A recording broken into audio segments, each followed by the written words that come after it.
video and audio quality. We also encourage you to engage with today's speakers by asking questions throughout the session. So please use the Q&A function on the right-hand side of the panel, and you can submit your questions all through today's livecast. It's also not too late to invite a colleague or a friend. So if you have someone who you think is interested in the topic, just feel free to forward them the URL that you used to log in. And for anyone not available to join today, you'll be able to watch today's series on demand, and we'll follow up in an email with this information after the livecast. Lastly, for a great viewing experience, change your WebEx viewing screen to grid view. You can find this option on the top right corner of your screen. This should make it a bit easier to see all the panelists. Be sure to engage with us on Twitter and on LinkedIn by using the hashtag BILivecast. That way we can see what you're saying and respond to any of your questions or comments. A huge thank you to Cisco WebEx for being our official technology sponsor and partner for the Brand Innovators Virtual Summits. We're going to see just a super quick video from them.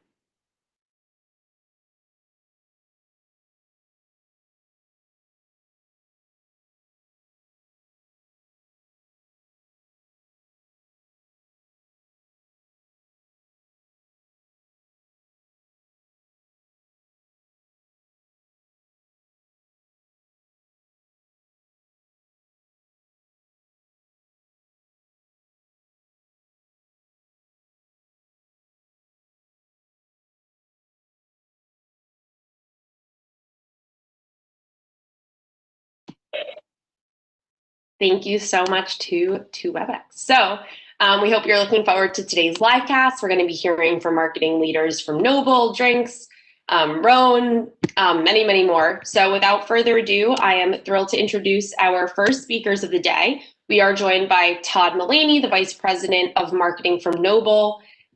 This session will also be moderated by Mike Muthner, the founder and CEO of W Promote. So welcome to the stage, Todd and Mike. Nice to see you again. Oh, thank you. It's great to be back. Mike, looks like you're on. Just turn on your, perfect. Turn on that audio and sound and you'll be good to go. There we go. Can you hear me? Perfect. See and hear you. All right, hey, Mike, no problem. I'm gonna hand it over to you to moderate, and I will be back at the end. Wonderful. Thank you so much. Well, it is awesome to be here today. Todd, great to see you again. I'm really excited. I'm hosting my first virtual fireside chat with Brand Innovators.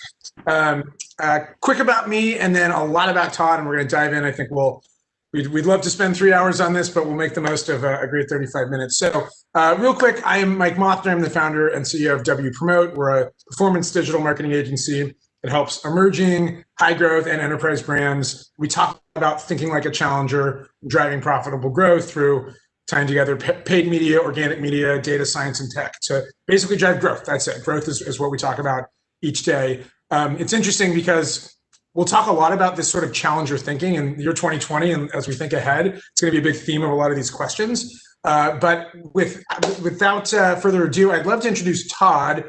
In case he's a little bit modest, I just want to say I've dove into Todd's business the past couple of weeks. What he and his team have built is amazing, an incredibly unique brand with a strong, distinct voice in an incredibly crowded, competitive, entrenched space. So I'm super excited to learn what he's doing and what's working and where he thinks things are going and having a really great conversation. The questions are going to be around, what's working and not working today in 2020.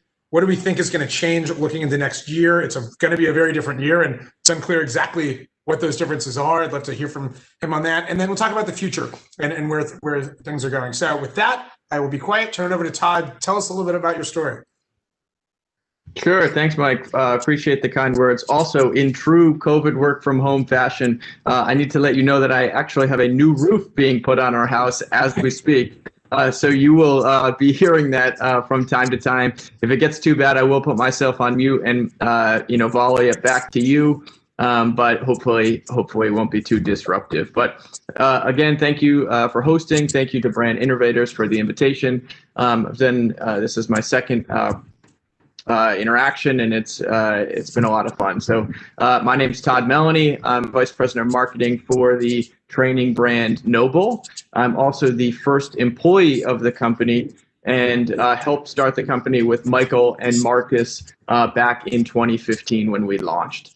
So we've gone from the three of us to now a team of up to about 100 and a marketing department and content team of about 40. So it's been an incredible ride. We are a fully direct-to-consumer brand that is digitally native and born through social, and consider ourselves kind of, to your point, a challenger in that space. And 2020 certainly has created some challenges, but it has also created some opportunities for Noble and brands like Noble. And we've done our best to kind of lean into that with our, content first approach to get through it, quite honestly.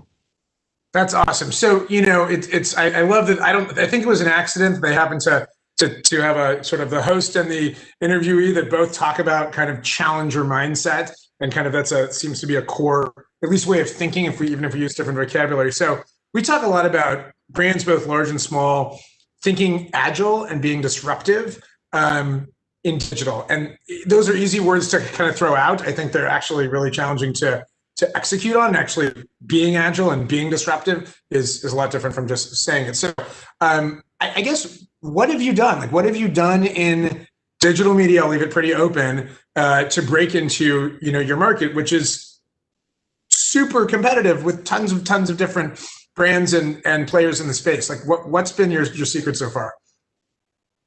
For a couple of things. I mean, first of all, it starts with our products, which are absolutely incredible products, footwear and apparel for people who train hard and don't believe in excuses.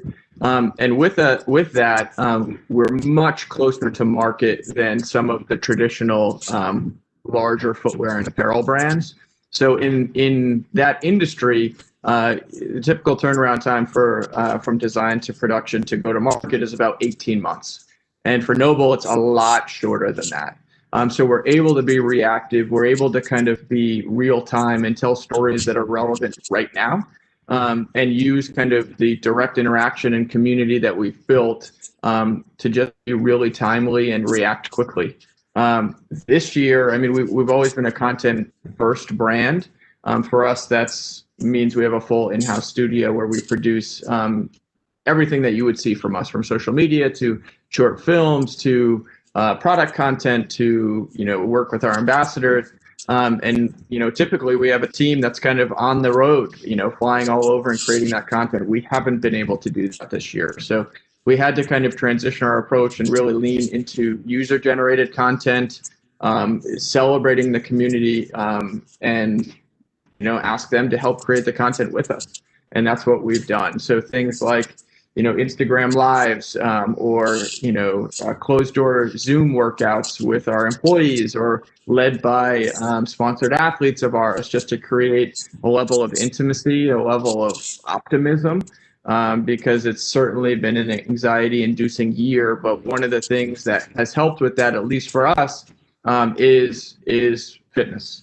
Whether it's running or training, it has a proven positive impact on mental health. And, we want to be that kind of, beacon of optimism through that, and kind of bring people together. Even though we can't be together, we can be virtually. So it's interesting when you said in-house studio, my first thought was, okay, but for everyone else listening that isn't at the size or scope to have an in-house studio, what do you suggest? And then you kind of answer the question, which is, right now your in-house studio, it's not working, and the on the road isn't working. And so it's pivoted to user generated. So I guess my question there would be, how do you, the concept of the end result of user generated sounds great. How do you actually leverage your, outside of maybe paid influencers where you have the relationships? Like, what are the actual kind of tactics you use to actually create and procure that UGC? Yeah, so for us, and this is a question we get a lot, so I should clarify. No Bull stands for no BS.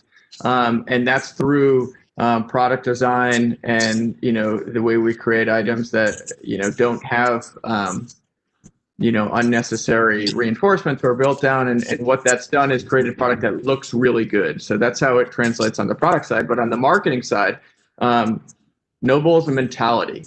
It's, how you get up and you approach your day. If you're, pursuing self-betterment or creating kind of purpose through, working hard and giving it your best effort, that aligns with our brand. And to us, that's what the noble mentality means.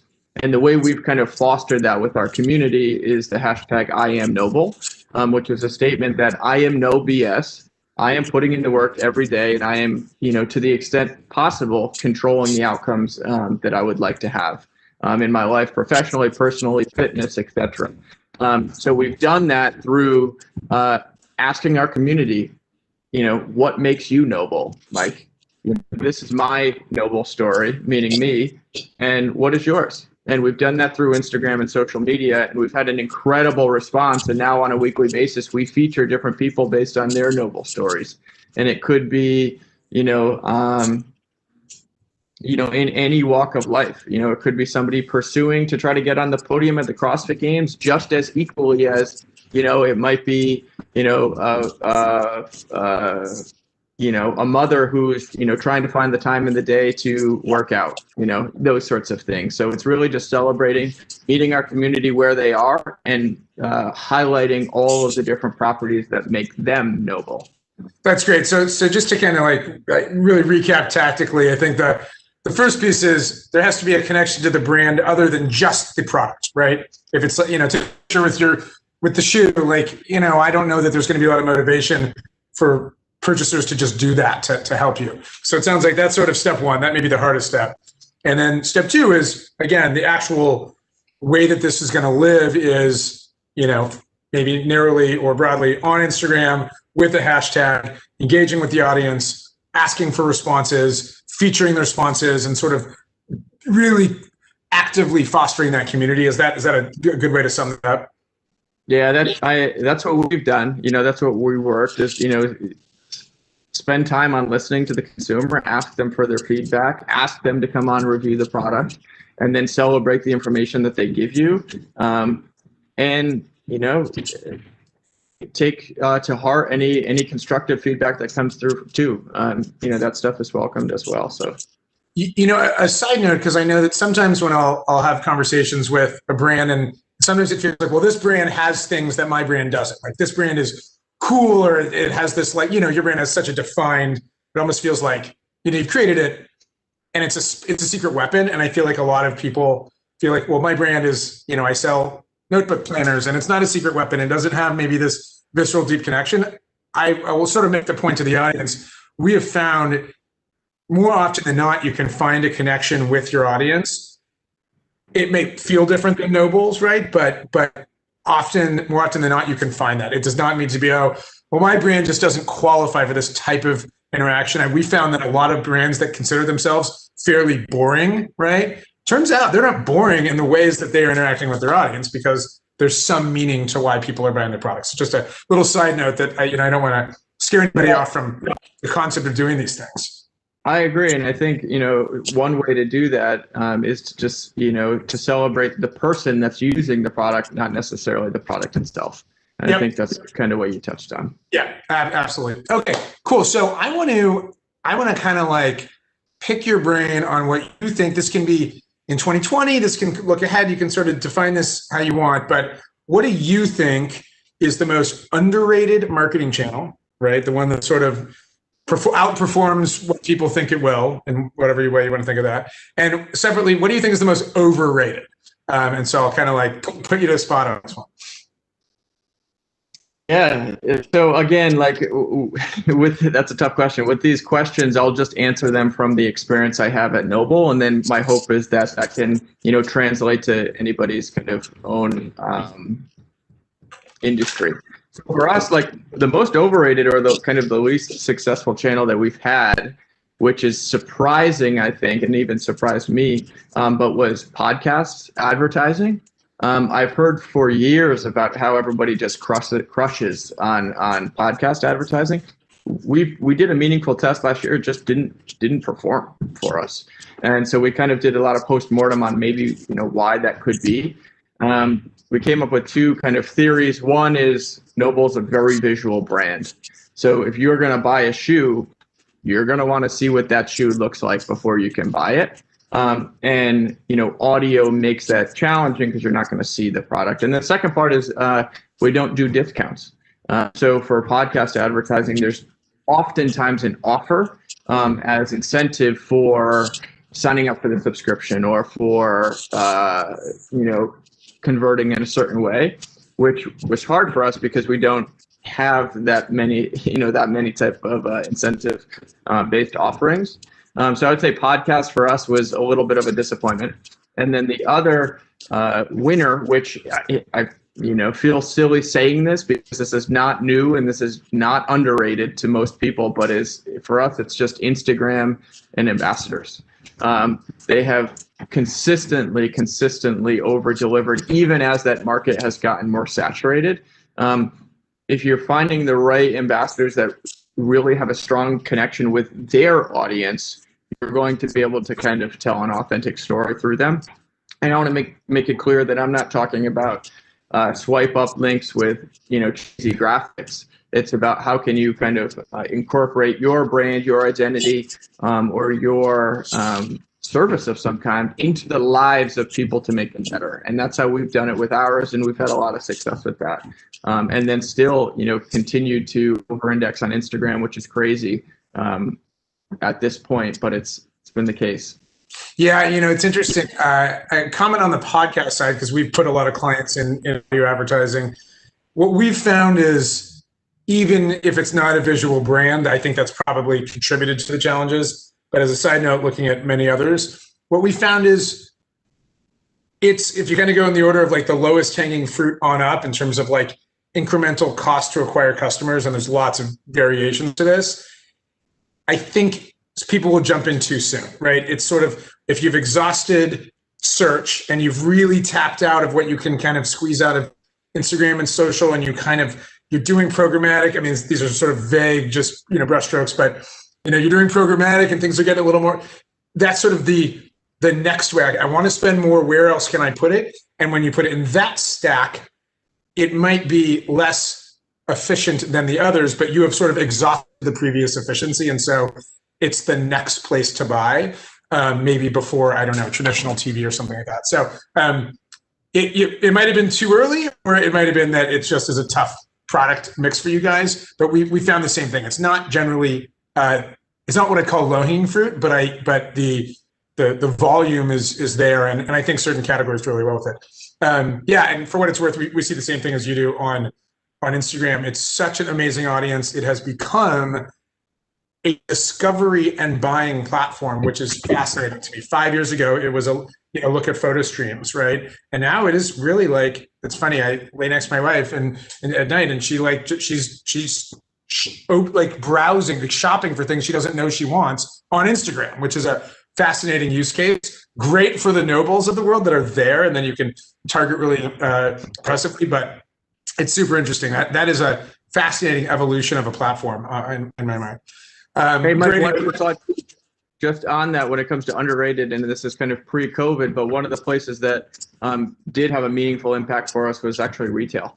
Having community centers where people can come and interact with the brand and the community offline, it's a game changer for us. So, last year we were having tons of success with community events, building out community managers in different cities in the country, and opening up boutique brick and mortar retail was amazing.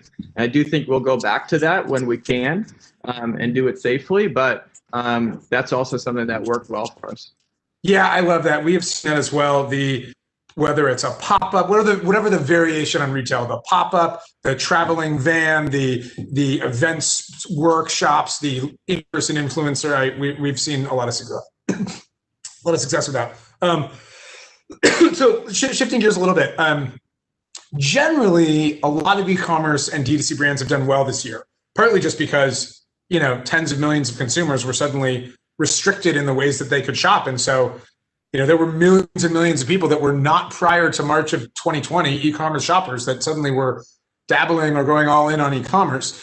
And I guess the question is, how do you think about if you are a beneficiary of this, how do you think about what 2020 is versus the future? Is this the new normal? Is there going to be how do you balance where things are going with what happened this year? Yeah, great question. If I had that answer, then I would be. Give it to us. I would be lying. But no, I actually do. I do think it's accelerated a few different kind of key industries, and for consumers who may have been otherwise uncomfortable shopping online to get comfortable with it. I don't think that's going to change, but I do think the way people shop in person will change. You've seen that a little bit with Black Friday and some of the just the overwhelming shift to digital, which is expected this year. I don't think it will kind of, I expect a slight step back in the future as we kind of get back to in person. But overwhelmingly, I think some of the things we've seen this year are here to stay. And as a D2C brand, we hope so.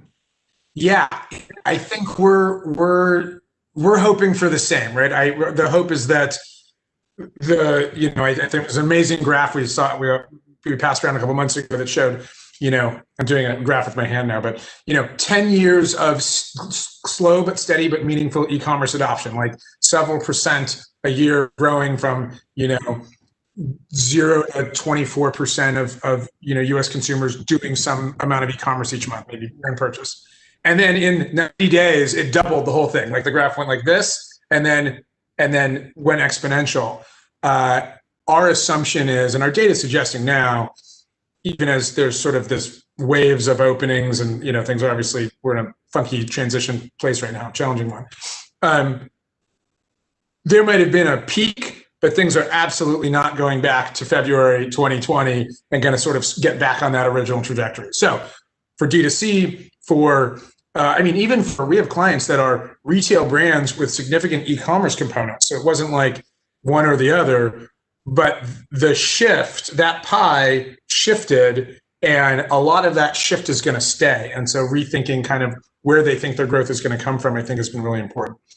But certainly planning right now we're all going through our 2021 planning, and I'll ask a question about the future in a minute, but it's an interesting one. We generally are feeling very bullish about and our data across hundreds of clients is suggesting that things should be strong. Although if you asked me what the future was any number of months ago, I would have been, completely wrong. So I would say on that, Mike, it's just for us, we've become very comfortable with scenario planning that is extremely broad and having various kind of touch points in between. One example of that is, we're a sponsor of professional competitions.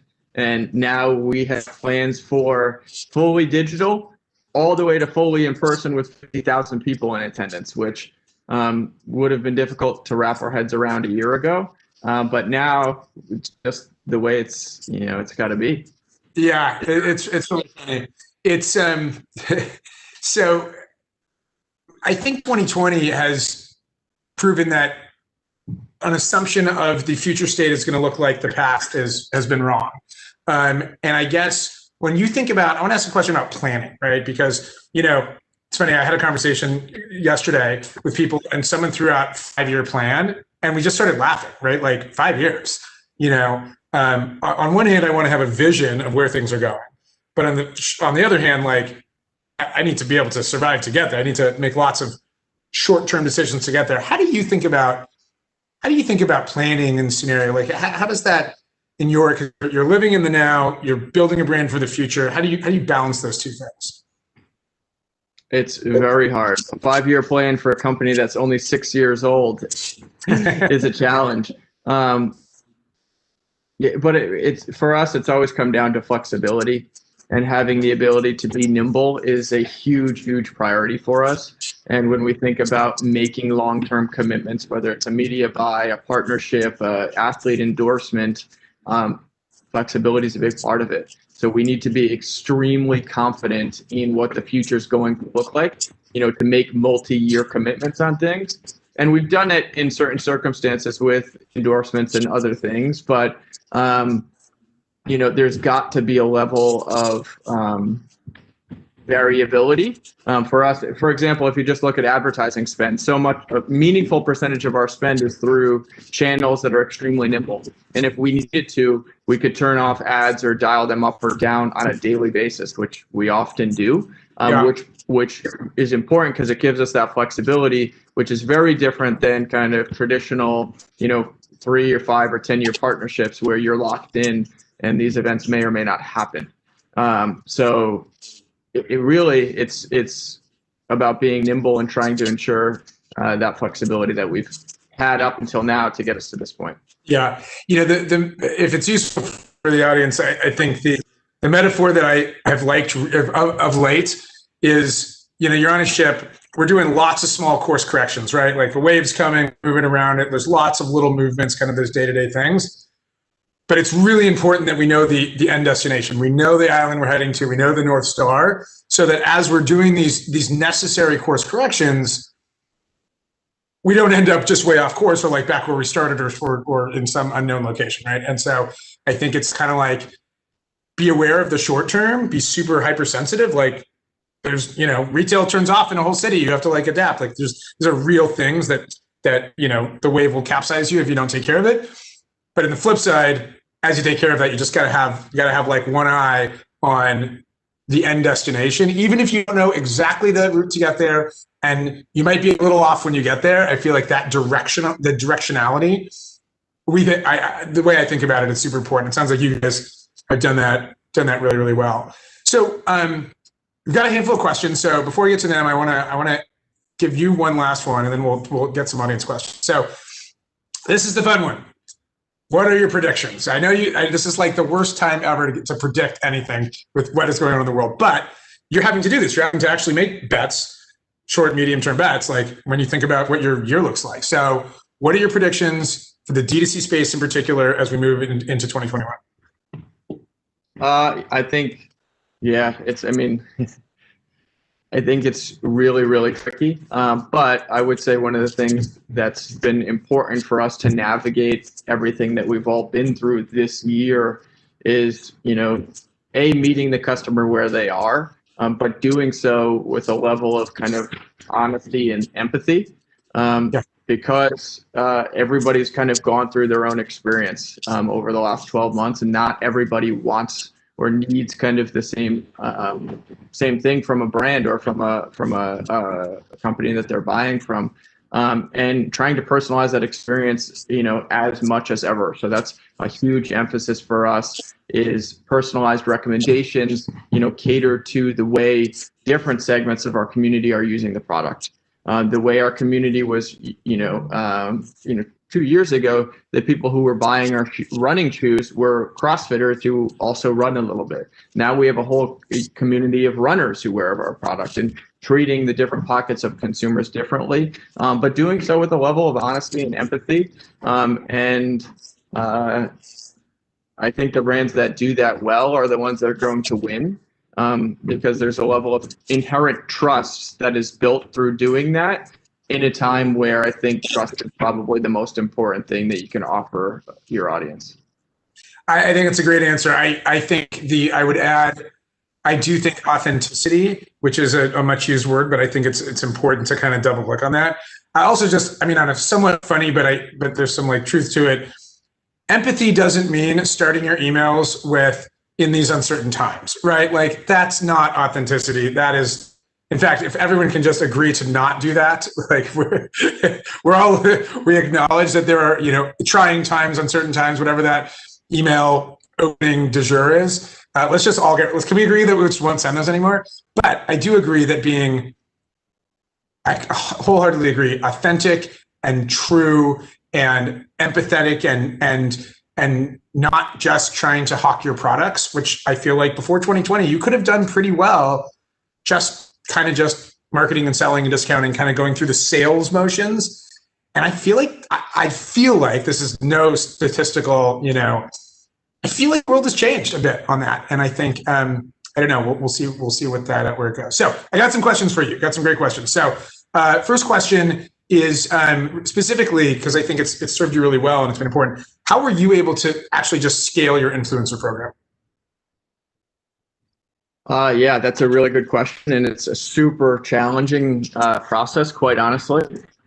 We have a dozen or so athletes that are formally partnered with the brand through contract, and then we have hundreds and thousands, honestly, of informal ambassadors that we work with in various within various parameters, whether it's an NFL player that we're seeding product to, which we have about 300 NFL players that wear Noble, or whether it's a population of trainers who work in boutique studios like a Various Boot Camp or a Soul Cycle or those types of places. We have a handful of team members that purely focus on that. And we have different points of contact, and we have a software called Swell that we use for seeding and managing those relationships. It ties into our Shopify account, allows us to report on how much product is being activated by our ambassadors, and by having a point person for different buckets of influencers or ambassadors, we're able to kind of curate different storylines for each one of them. But it's honestly, it's not largely like systematic. Like, I know there are affiliate programs and all sorts of softwares out there that can help do that at scale. We use our ambassadors, our influencers, as brand marketing, much more so than performance marketing. So we have real people that are, point of contact via text or email that are available, and we're not slinging discount codes or different kind of time-bound promotions. It's much more so, hey, I am Noble because of the way I carry myself, and everybody that's representing our brand, whether they're formally under contract or whether it's an informal ambassador that's using our hashtag, kind of has to operate under the same playing field. So that's kind of how we've done it, but it's ever evolving and certainly a challenge. Yeah, that's a great answer. I like the idea of kind of bucketing. We have our the paid ones with contracts. We have these that get some product. That's really smart in the way you measure it. So this is, I think, a really good question. You're obviously a newer digital first, direct to consumer brand.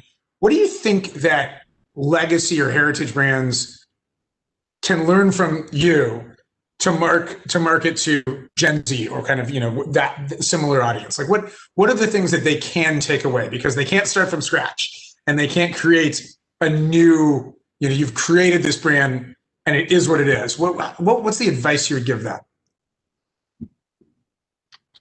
Wow, I don't know that I'm qualified to be giving advice to all of the brands that I looked up to as a kid, particularly the athletic brands. But I would just say, no strategy is too big, no strategy is too small.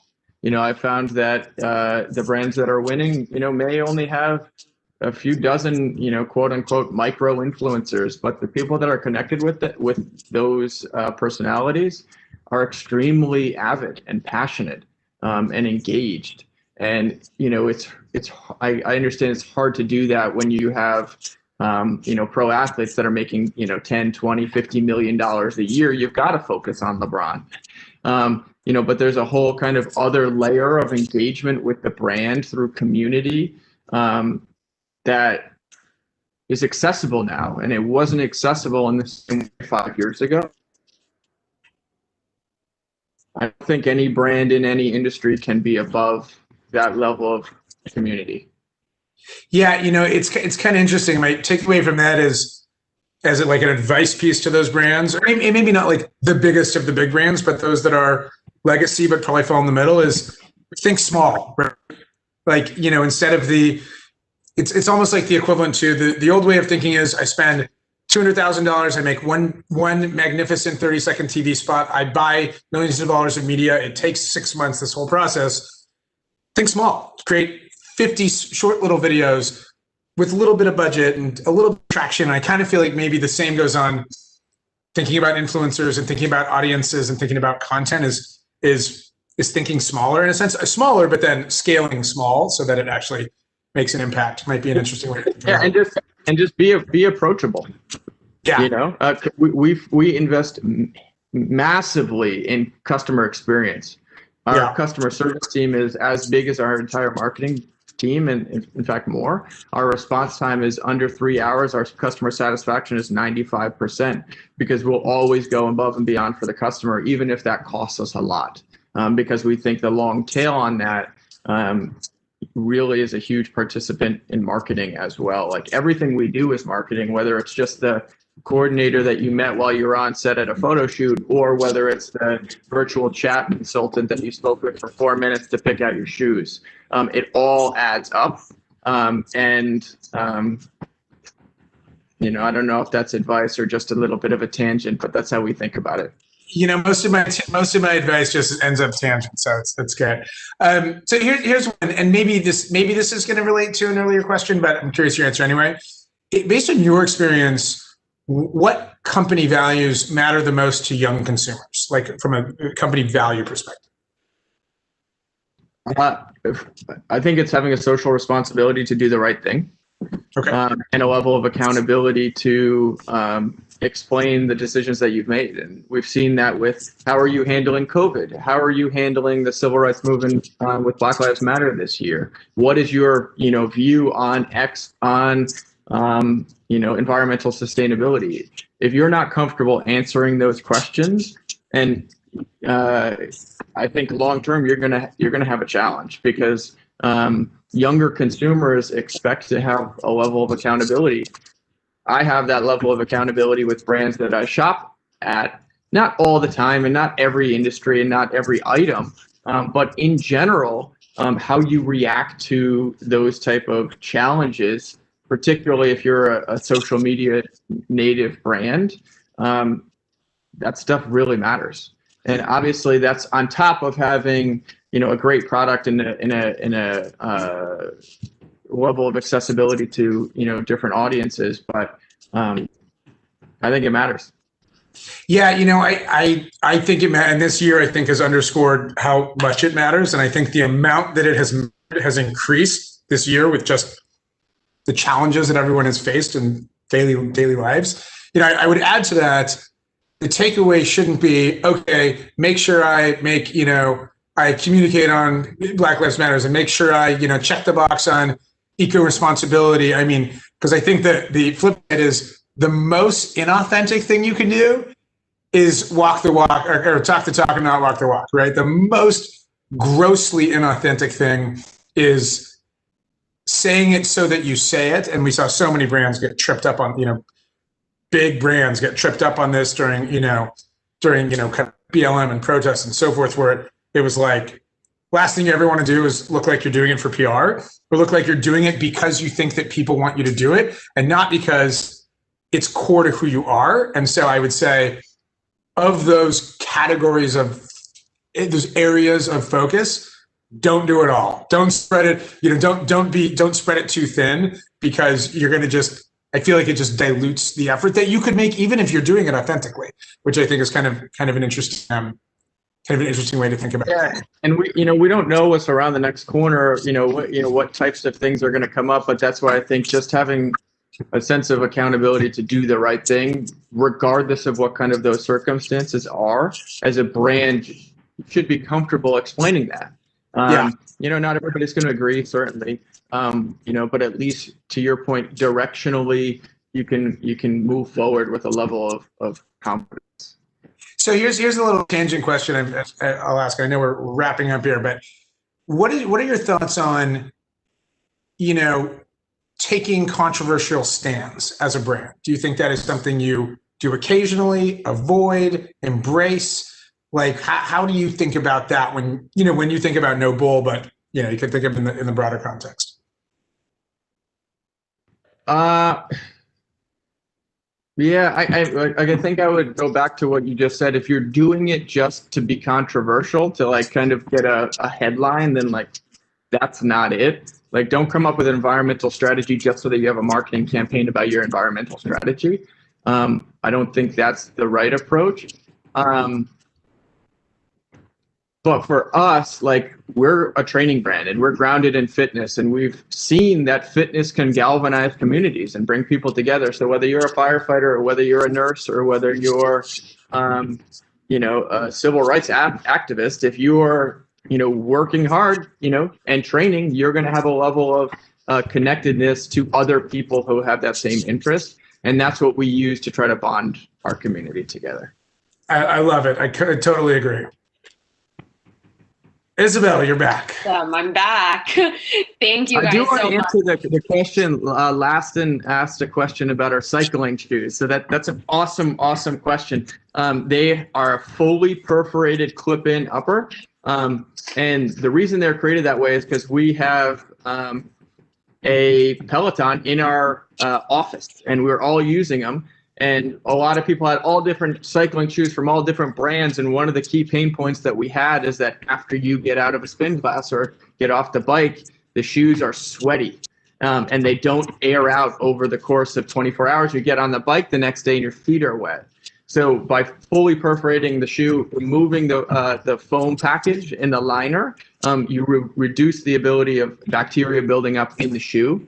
So it's extremely breathable, and because it's perforated and you can see all the way through it, allows you to accessorize and have some cool, funky socks that make it look cool. So that's the answer. I need that.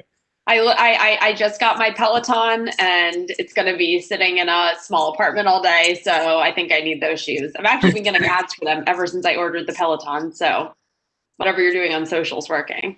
Well, thank you so much, Todd and Mike, for joining us today. That was really, really great conversation, and we hope to have you back soon. Thank you, guys. Yeah, thank you. So moving on from our great kickoff fireside chat, we're now going to be hearing from Josiah Gordon, who is the co-founder and the chief marketing officer of Drinks. And this session will be moderated by Irina Shams, the Senior Vice President and Head of Strategy and Revenue for 3 Black Dot. Welcome to the stage, Irina and Josiah. Hi, how are you doing? I'm doing well. Hi. Awesome. Well, Irina, I'm going to hand it over to you, and I will be back at the end. Perfect. Thank you, Isabel. And as a transition, I have my Peloton right behind me, as you can see. Is this product placement? I'm not in that business, unfortunately. I'm slightly offended. I'm like, where's mine in the back? Why didn't they ask me? No, Josiah, thank you so much for being here for this session. As I mentioned, as Isabel mentioned, my name is Irina Shamas, and I drive revenue and strategy at 3 Black Dot, a gaming and entertainment company. Josiah, I have to admit that prior to us getting to know each other this week, despite considering myself being somewhat knowledgeable about wine, I have not had a chance to get acquainted with your company, or so I thought. I had the most fascinating time learning about your multifaceted, high-growth business that has seen its revenue, from what I understand, double this year. So I'm excited for everyone to learn about it as well. And I feel like you've made a brand ambassador out of me this week. But and I think one of the things that I've been thinking about is, kind of putting the two of us together on in this conversation. I think kind of my first initial reaction was, well, what kind of makes us an odd pair, a gaming company and a online wine company. But as I dug deeper, I noticed so many similarities despite us operating in such completely different businesses. I guess it helps that we're both leaders in our respective industries, but e-commerce is a huge part of it. I think pandemic has been a huge game changer to both of our businesses, creating transformation of 3 to 5 years in a short few months, putting us straight into the mainstream. And I'm sure we'll talk a lot more about it during this session. And I think another really interesting thing is that we both, through knowledge of our very specific and niche industries, have been able to absorb learnings and provide it as a service to such diverse set of partners, whether it's in the B2B or the B2C space.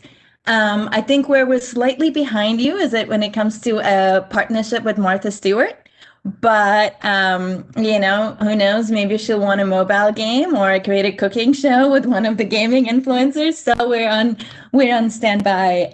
We're on standby there.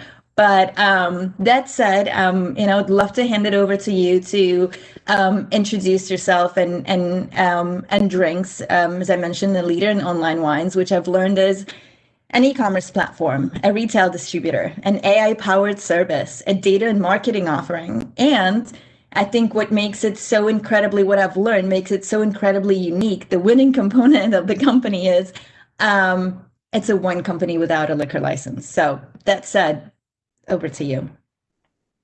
Oh, well, thank you very much for that introduction. So I'm Josiah Gordon. I'm one of the co-founders of the business. I'm Chief Marketing Officer. And drinks is an interesting business. At its face, it seems like it's a simple wine company like you'd see online. Just under the surface, it's an incredibly complex business. So we have three components to the business. We have our direct-to-consumer side, which is led by wine insiders, and we work with Martha Stewart on the Martha Stewart Wine Company. That business has been going for 7 years now.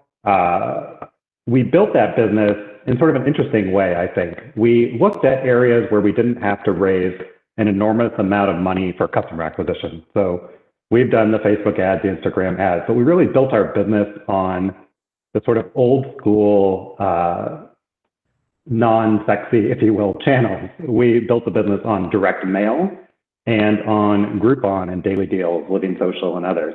So we looked to the areas where we didn't have as much competition, and we went category by category and tried to dominate each one and become the major player in that space. And we were effective at that at the time.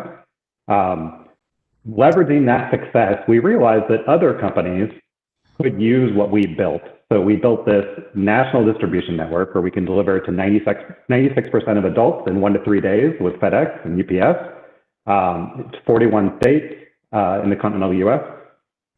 And we realized that this could be very valuable for retailers that hadn't yet moved online. So the way the wine landscape works in America, Costco is the #1 player, Kroger is #2, Trader Joe's is up there. So people are really buying wine at grocery stores. But you probably have realized that those grocery stores aren't online. So we took what we built and we went to those kinds of retailers and we made the pitch that we can now enable your business to move online and move that category online in wine, which no one had ever done before and no one has done since. We're the only company that offers that service in America. So we work with Kroger, we work with Instacart. We're very proud of that. We just launched in 39 states with Instacart. We work with Thrive Market, Box, and QVC on that side of the business. And then the third side of the business, to complete the flywheel, if you will, is we take all this data that we have. So Wine Insiders is a brand that we acquired in 2014, and it now has 32 years of history. So we have millions of transactions. We have the largest consumer database of wine transactions in the United States, digital transactions. And we have billions of events that we track. And we use that data to make more informed decisions and to help our retailers merchandise wines. When they move to new states, so Kroger, for instance, I believe doesn't have a physical store in Florida. So they went to us, we're a tiny company compared to their massive company. And they said, we've never sold anything in Florida. What wine should we offer? And we can provide the data and extrapolate that and do all of that behind the scenes work to tell them, here's what you should merchandise and here's who you should merchandise to. Here's the expected return on investment as you do your marketing. And then also when we look at that technology, one of our missions is to make it easier to buy wine online. And we developed a patented algorithm that looks at wine the way that other people look at banner ads on a website. So the way people actually buy wine in the premium wine category, which is sort of under $20 non-estate wine, is they say, I've got $20 to spend, I want a California Cabernet. They go to the grocery store, and that still gives them 45 options. So from those 45 options, staring at this wall of wine, how do you actually choose a wine? Well, you do it based on the label and the name. That's the real answer that people don't always talk about. It's not based on what's in the bottle, because you can't taste what's in the bottle the first time you've seen a wine. So we took that, and being digital marketers, we patented an algorithm that looks at that and categorizes emotional responses so that we can more intelligently recommend wines on a screen the way that people are actually buying in a store. And that's sort of the flywheel. So the direct-to-consumer business is the proof point, is the main user of our wine as a service platform that retailers use. And that feeds in data that allows them to move online to an area where they don't understand it. That built up the scale. As we add more retailers to the platform, that scale allows us to purchase wine more at a lower cost. And there's this virtuous cycle where we're supporting the whole industry and trying to move online wine buying online. Fascinating. So I think one of the things that we talked about in when we were prepping for this session is kind of almost like the definition for direct to consumer for you, because all of the parts of the business are actually, as you said, are stemming from your direct to consumer, from your knowledge, unique knowledge of the consumer. So would you mind kind of like just diving into it a bit more? Like, what's your definition of direct to consumer?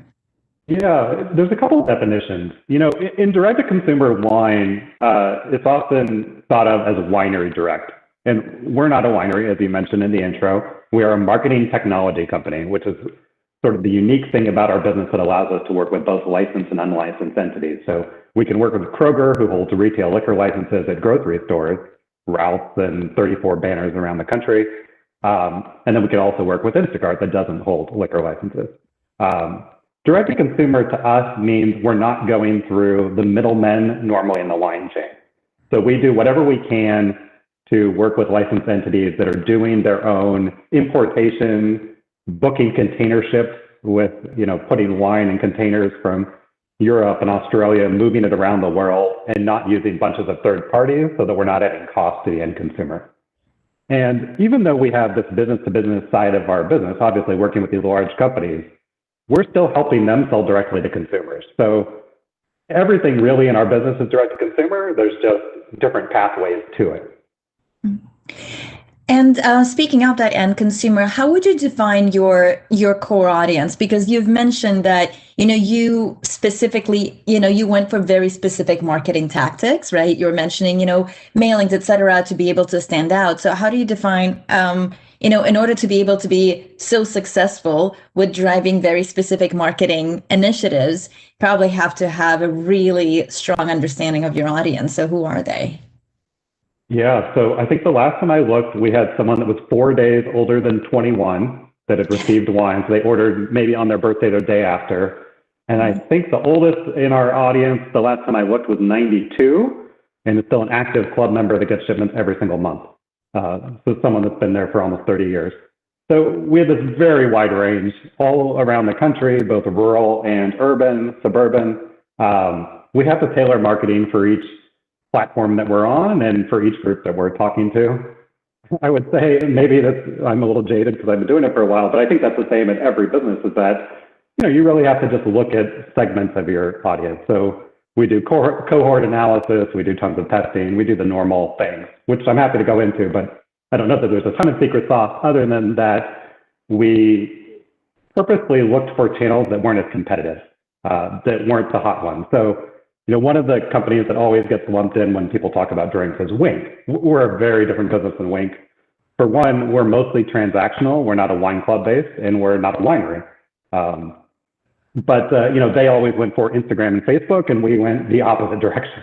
Because why fight them? It's such a big market, right? It's a $75 billion market. The last thing we want to do is to fight over scraps, in these niche parts of the market. Yeah. No, that's really interesting. And I think just kind of like to provide a perspective for us, obviously being in the gaming space, what we've always learned is that there's a perception of this very, very specific audience and a very monolith audience when it comes to gamers, right? Having a specific profile. However, to your point, 90% of like Gen Z right now consider themselves gamers, right? We know that a huge chunk of 45 plus are actually mobile gamers, right? So how do you appeal to your point, to those specific aspects? Is something that is very important to our business, and that's why I feel like I was very curious about your kind of marketing strategy. So speaking of, direct to consumer, I'm just curious, like how did the partnership with Martha Stewart come about? And I know that you're also partnering with some of the ambassadors in kind of like the food and liquor industry. So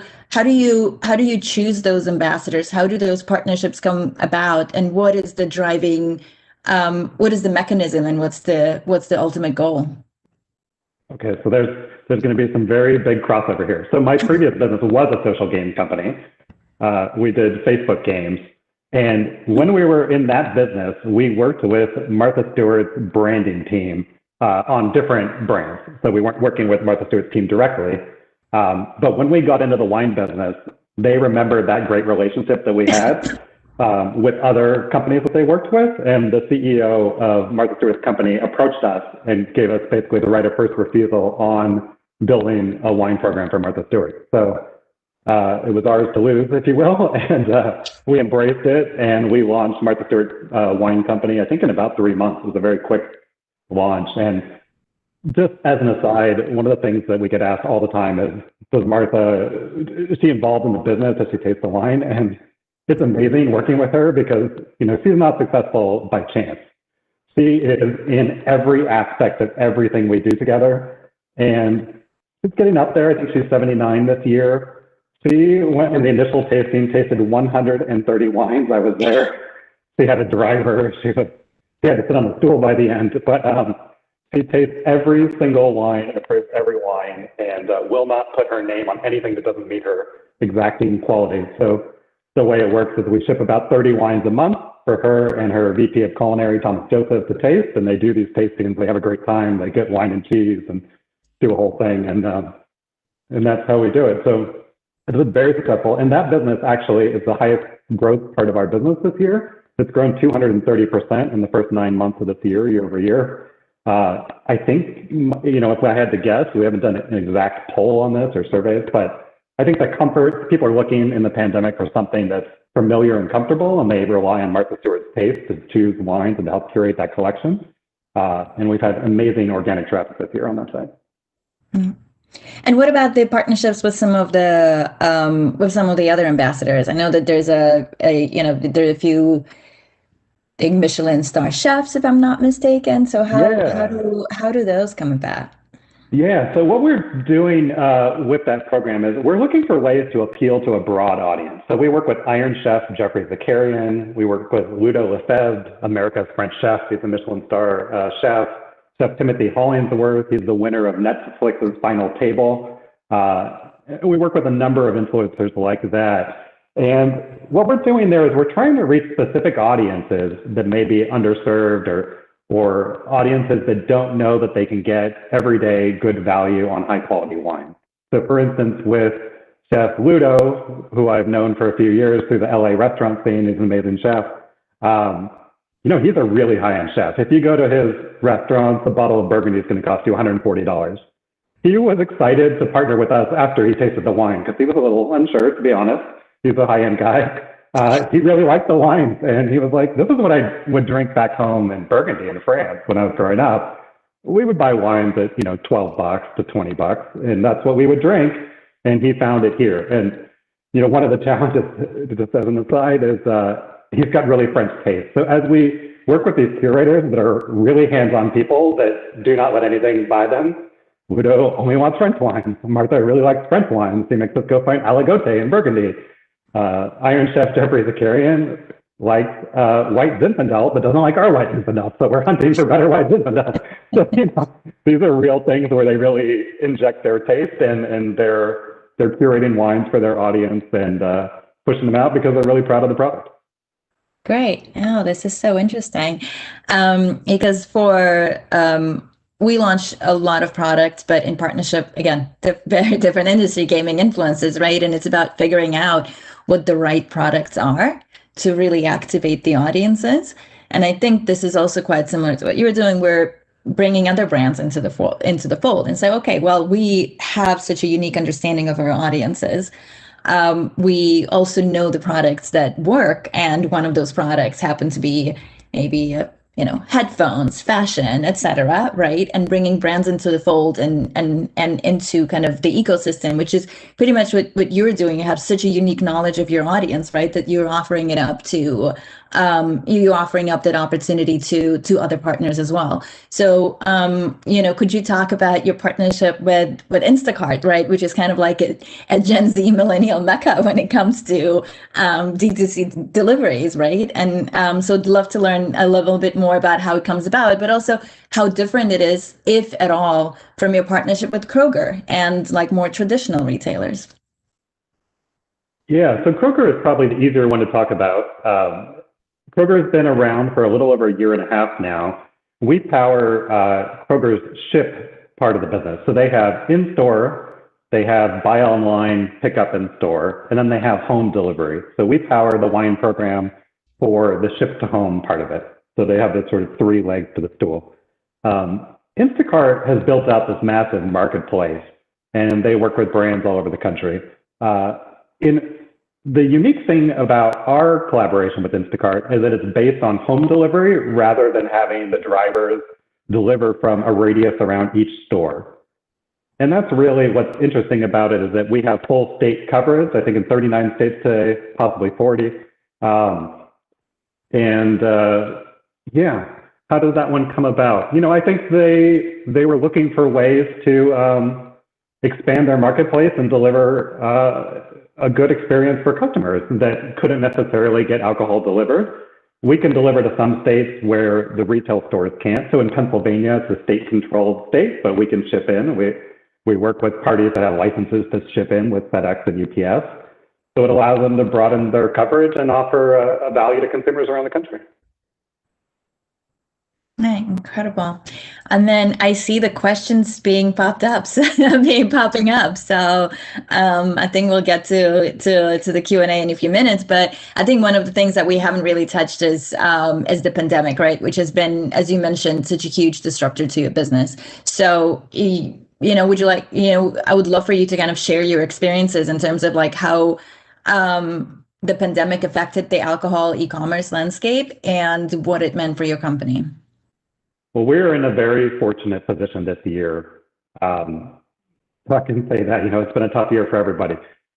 I would say one of the things that we've been screaming from the rooftops as much as we can, any chance we can, every chance we could get from the beginning of the business, is that wine had to have technology and had to have some innovation. And we have been trying to put the industry forward in the ways that we can from the day that we started the company. And, it's an agrarian, farmer-based agricultural industry. Wineries don't have, for the most part, technology teams, right? They don't have digital marketers. They have fields and grapes, and they have tasting rooms, and they were pushing things out to distributors for the most part. So there was this real lack of technology, and in some states, as crazy as it sounds, you can buy a Tesla online, but you cannot buy a bottle online still in 2020. So we were in the right place at the right time, for sure. And we were a beneficiary of this increased traffic. So mid-March, organic search traffic increased 700% month over month from February. Our business was up about 250, 300%. Our partner businesses were up collectively 300%. So it was really an interesting time to be in wine. There was really a run on product in the wine industry of people that were able to sell that could still stay open. So all of the e-commerce players, we got very low on product, even though we were at a pretty good place at the start, of course, not knowing what was going to happen. But we had to scramble to get wine from all over the world really quickly. So we had to arrange container ships from, Europe, which had shut down, they had COVID hit first. There were glass shortages in China. There were glass shortages in Europe. It was a really interesting time in terms of the production, and getting wine from overseas takes about 120 days from when you sign the PO. So that was interesting. One of the things we did, and again, being in this fortunate place where we had a lot of demand and we were still able to operate and we were deemed an essential business, was that we bought as much wine as we possibly could from wine that was going to restaurants, airlines, and cruise ships. So we tried to divert as much of the industry, as much of the wine that met our quality and price that we could, and we bought millions of dollars of wine that would have been hard sold or sold in flash sales going to those businesses. So we tried as much as we could to help the industry in the way that we could. And then we did a bunch of charitable contributions. We gave hundreds, if not thousands, of cases of wine a week to frontline healthcare workers around the country. Because again, with our ship-to-home model, we could just ship it straight into hospitals as soon as we got clearance. So we wanted to acknowledge those workers. When we had, this was a topic in the previous chat when I signed on, when the Black Lives Matter, Trayvon Martin, Breonna Taylor situation hit, we polled our internal staff to ask them how they wanted to donate money. So we picked 2 charities. We gave our staff a list of 10 and donated there. And then we recently are really proud of these virtual wine tastings that we've been doing. We just held a very successful wine tasting with the Parkinson's Foundation and the Michael J. Fox Foundation and raised $60,000 in one night. And we're looking to certainly partner with any other large charities that want to do virtual wine tastings, and we can organize everything, get it going, get sommeliers that we partner with in. So we're really proud of that and excited. And we've had a lot of interest in doing more charitable wine tastings. So how do you so for a virtual wine tasting, do you then ship wine to people in advance and then the audience is watched, so it almost becomes like a live like watch party experience? Am I interpreting it correctly? That's exactly right. So we've done a few now. We've done the Parkinson's one, which was the video stream was based out of a home in Chicago and had 3 sommeliers, 1 master sommelier. We could have sparkling and 2 Italians. And then we did one with Martha Stewart, where it was in her home in Maine. And she had a production film crew in and the lights and everything. And she tasted wine. And everyone gets shipped the wine in advance. We give them tasting notes. And then you sip along with the host. And it's really fun. It's about an hour. It's not too crazy. You have 3 glasses in front of you. And you sip and have a glass of water next to you. And it's really fun. The comment sections are hilarious after an hour. Everyone drinking. Right. Well, let me know when's the next one. And I was going to say, listen, you actually, I think what you should add to the list of the things that your company does is creating wine entertainment. There you go. All right. So obviously, as you mentioned, like in the pandemic, like you had to adjust so quickly and to be so agile and, purchase wine from the places that as you mentioned, they used to deliver to airlines, cruises, etc. So there's a lot of change, a lot of adjustment, and it sounds like you're really able to move quickly and make that change. What about your marketing tactics? How have they evolved during the pandemic?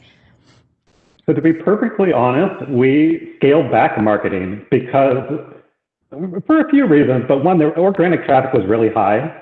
And there was sort of a run on wine. We couldn't handle a lot more volume than we really took on, to be perfectly honest. I mean, we had back orders like everyone else. I think at the height of the pandemic, we were shipping maybe 6 days late, and we really don't like that. So some of our partners like Thrive Market actually shut their website down for 2 to 3 weeks so they could catch up. We had a little bit less explosive demand than they did, but we were close to calling that to where we really had to shut down new orders or stop taking new customers for a while. That's how much demand there was for wine. We weren't quite in the toilet paper business or the hand sanitizer business, but I mean, demand just exploded. We really had to sort of scale back marketing. And then we made the decision as an executive team that, being again in this fortunate place, we wanted to focus on quality over quantity. So we scaled way back on our advertising. We held all sales that were planned for the year and did not raise prices anywhere. So you saw prices rise in many industries.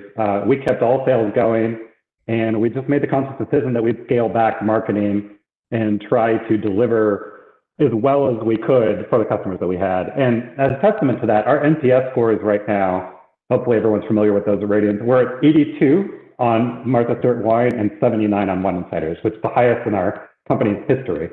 So those are just incredible scores. They're a testament to, we're really delivering for customers right now. Are you guys starting to plan on, okay, well, what's next, right? What's next year? there are obviously a lot of unknowns. We're hopefully having a vaccine soon. And do you expect things to go back to normal and kind of back to how you used to operate your business before the pandemic? What are the things that you're anticipating for 2021, and what are the learnings that you'll probably, potentially will take with you from this year into the next?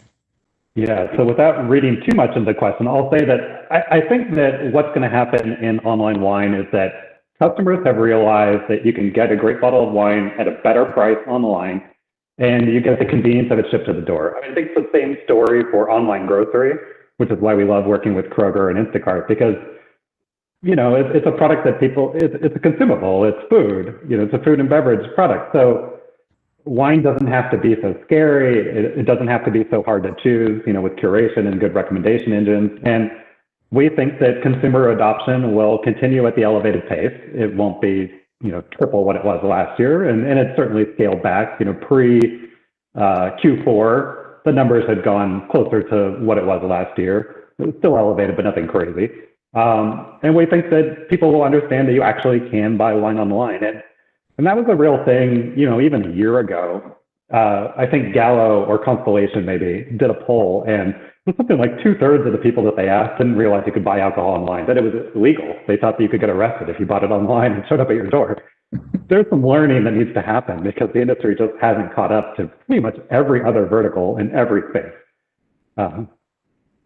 Pet food is bought online 25 times more likely, more than wine as a category. There's still a long way to go for wine, but we've moved forward many years in e-commerce adoption, and wine, I think, has accelerated beyond many categories in that respect. So I think that will continue. And what about like the larger liquor, I guess, ecosystem? In terms of spirits, whiskey, vodka? So it's tricky. Wine is able to be shipped between states because of a 1985 Supreme Court decision. Granholm is what we call it in industry. Liquor hasn't had that moment yet. And alcohol is a strange category. It's highly regulated, and it's the only product I know of that's in the Constitution twice, right? From the 18th and 21st Amendments for Prohibition and the end of Prohibition. It's got so many rules, and every state and every county has their own rules. Beer is a little easier to ship than hard liquor, but hard liquor, I think, can only be shipped to 10 states, and it'll be a long time before it can really be shipped across state lines. There are companies that do ship, and wine.com has alcohol, something we may do in the future, but you won't see it being shipped across the country anytime soon. Right. Oh, interesting how regulatory, there's the regulatory limitations to the industry, right? That you obviously, that's something that you obviously have to navigate. It's incredibly complex, and we try to make it as simple as humanly possible for everyone we work with. But there's hundreds, if not thousands, of things that go into selling a bottle of wine online. Once you click, there's this huge array of business processes. We simplify it all down to an API, but if you were going to build our business from scratch, it would take years to figure it all out and to get all the back-end compliance stuff and product posting and the hundreds of alcohol licenses that you need. It's really hard to be in this business. So it's a moat, it would be harder for a challenger to enter and compete with us because of all the challenges of just getting all that stuff set up with different government agencies. Yeah. So just in the interest of time, I'll move to a few questions in the Q&A too. So I think the question is how do you decide what brands to partner with, such as Instacart? And are there any brands that you'd like to partner with in future? There are many brands we'd like to partner with in the future, and we're talking to almost every one of them. I think the answer is, there's obvious matches, right? So we're talking to all the big grocery stores. We're talking to the warehouse clubs, the Costco, Sam's Clubs of the world. We're talking to digitally native brands, companies like Thrive Market that are online already, that are a little bit more nimble. These companies like Kroger that have hundreds of thousands of employees, they move slowly, and their digital transformation is slower than some other companies that are already online. So working with someone like an Instacart is really interesting because they built their business online. They know what they're doing. They're like, API, yay. But they're not scared by technology. They have programmers that are very sharp and very efficient. Work And really you're like, well hey, we with us. speak the same language. Let's do this. Absolutely. Absolutely. You know, the learning curve is so much lower on the marketing side, where you might think that someone that's been selling wine in stores for generations might understand selling wine online, but we have actually found that's not the case, that it's so different. And you have this brick and mortar team that works with, obviously the stores, and that can be in competition with the e-commerce team at these companies. So it's a challenge. Everyone is very different. And the short answer is we want to work with everyone. We want to move the industry forward, and we want to help power the future. And I was saying this when we met the other day is, our vision of the future for wine is that the winners in the future are going to be who's winning now. And that's the Costco's of the world, Trader Joe's, if they ever move online. They have no website today. The companies that are big now are likely going to win, or at least have a chance against Amazon when they re-enter the market. So Re-enter? Amazon had 3 iterations of a marketplace called Amazon Wine. They had to shut it down when they acquired Whole Foods because they had a tied house conflict, is what it's called. They didn't have the right licensing structure. It was illegal for them to continue with the model that they had. They will enter in the future. It's just a matter of time. But they haven't. Yeah. Interesting. And then kind of like just quickly going back to that question, like, is there a dream partner or, a set of dream partners? Or would say, hey, from the marketing perspective, right? Because this is what, the session is mostly about, right? Like, what do you think what type of partnership would deliver value to your brand? Interesting. On the business to business side? No, sorry, on the consumer, on the D2C side. Partnership. I think that we would just keep looking for people that resonate with consumers.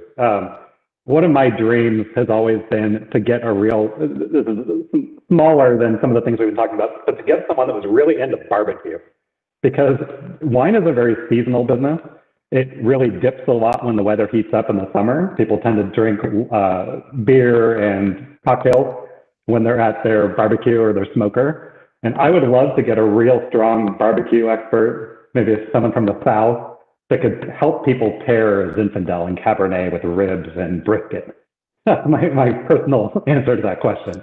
I'd love to see that because I think it's a real underserved part of the market.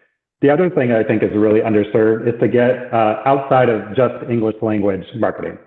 That's something that we're tiptoeing into, but there are many parts of the country that are underserved because the wine industry traditionally has been white, male, and English speaking. And it's an obvious place for us to expand in the future. So it sounds like you're very, very specific about the audiences that you'd like to get engaged, right? So speaking of those, so then let's kind of like switch it to and I think it's one of the questions here too, like, given that your wine is marketed as high end but affordable, what is that core? What is the audience base? And I think some of it you've already mentioned. We've already talked about, right? And saying that it really could be anyone from 21 to to whatever. But other specific segments that you found so incredibly successful for you. And then at the same time, are there any that you, in addition to barbecue lovers and are there any others that you're specifically after? In terms of segments, we really target everyone because we chose this price point because it's 91% of the wine market, but we could sell $100, $150 wines. It's just there's not a big market for it, so the marketing gets very expensive, and there's questionable amounts of growth you can do if you take a strategy like that. We're really trying to target people that pick up wine at the grocery store or the big box stores, and what they want is what we'll sell. So I saw a question pop up about canned wine. We look at all the trends. I can answer that specifically, but in terms of trends, we're always trying to look at them, but we're a mass market brand and we're national. So we're looking at things that will appeal to a wide audience. So, rosé has picked up steam. You read about it all the time. Still a small part of the market that's grown very fast. Sparkling ebbs and flows. With Thrive Market, when we source their wine program, they call it clean wine. And, those are wines that are fit safe and have all these different criteria that we have to meet to source that. And so we're looking at that. And then in terms of cans specifically, we'd love to get into it. Our packaging currently doesn't fit a can. It's designed for a wine bottle, and we've got to create new packaging, but we're looking at that for sure. Love it. Hey, innovation always. Well, Isabel, I see your screen pop up, so I guess it's time to hand it over to you. Yeah, thank you guys both for joining us, and I loved learning about drinks, and I think I need to go order that on my next Instacart order. I'm sure that's great. Given how many people are using delivery right now because of COVID, and hopefully more people are able to try the wine now. But thank you guys again so much, and hope to have you back soon. Yeah, thank you for having us. Thank you. So moving into our next fireside chat of the day, we are joined by Adam Bradigan, the Chief Marketing Officer for Roan. And this session is going to be moderated by Joe Hall, the co-founder and Chief Operating Officer of Spaceback. So welcome to the stage, Adam and Joe. Can't wait to hear from both of you. You're on mute, by the way, Adam, but there we go. They're all good. And Joe, welcome back to our stage. I know you've been here before, so I'll hand it over to you, and we'll see you guys after your conversation. Great. Thank you so much, everyone. Thank you for joining. I'm a little bit biased, obviously, but I think today is going to be the best session of the day because we've got Adam Bradigan, the CMO of Roan. I'm going to pass it over to him in a minute to introduce himself. But before we dive in, I'm going to introduce myself. My name is Joe Hall. I'm the co-founder of Spaceback. Spaceback is a marketing automation platform. My co-founder and I started it a few years ago with the goal of putting the end consumer first, which is the person receiving the banner ads. So we saw a lot of innovation happening in social media, and so we wanted to make it super easy for marketers and brands to communicate with the same cadence, quality, and consistency in traditional banner display advertising, and so to help them distribute social media posts instead of banner ads. So check out spaceback.com. We encourage you to break down those silos, and with that, I'm going to pass it over to Adam to introduce himself. Well, that's great, Joe, and I love it. Always be promoting. I love it. Well, I'm grateful to be here. Thank you for the opportunity to speak, and I really do hope that when I attend these sort of events and webinars, my goal is to really just at least leave with one thing that I can do differently from that hour and a half investment. So I would just highly recommend anyone who's listening in, just there's going to be a lot that we discussed today. Some of it's going to be more relevant to you and your business and some of the challenges and the goals that you're going through, and some of it is not going to be as relevant, but just try to pick out one actionable item that you can get an ROI from the time spent here today. And happy to introduce myself. It's a little bit more unique for me because opportunity really did come knocking at my door, in the sense that the CEO and founder of Roan was my neighbor, and we became friends before the business actually began. But on a weekend, it knocked on my door and said, "Hey, I'm thinking about starting this clothing brand. I think there's this real gap in the marketplace for premium activewear, designed for men, and specifically for men and how they sweat and how they're active and work out." And that was really the catalyst of the conversation and how I got introduced. And so started getting samples of the products. And I was very honest with Nate at the time that, like, number one, like, I'm not any sort of fitness influencer. I played basketball while I was in school, but had since kind of transformed myself into more of like the dad bod. I have 3 kids, and hopefully none of them are running down the stairs while we're talking today. But I was like, clothing is not my expertise. I know a lot about marketing and especially the digital landscape, but happy to go along in this journey with you, and thankful that I did. The rest is kind of history. Awesome. That's great. That's a good background. That's good. You know, it's good to get into personal stuff. And where were you before Rome? Like, what's kind of like your background, you know, work wise? So actually, my background was in finance and I thought I was going to go work in Wall Street. And then when I met my wife and we started talking about families, it didn't feel right. Like just that environment for me and the direction that I was going. It was like, hey, I'm going to go work on Wall Street. But from that, I went and joined a startup. It was a tech startup and it failed. But from that, is where I got thrown into the digital landscape. And I learned just how quantitative digital marketing is and how important it is to have that, that financial backing to understand, customer acquisition costs. What is the lifetime value of a customer?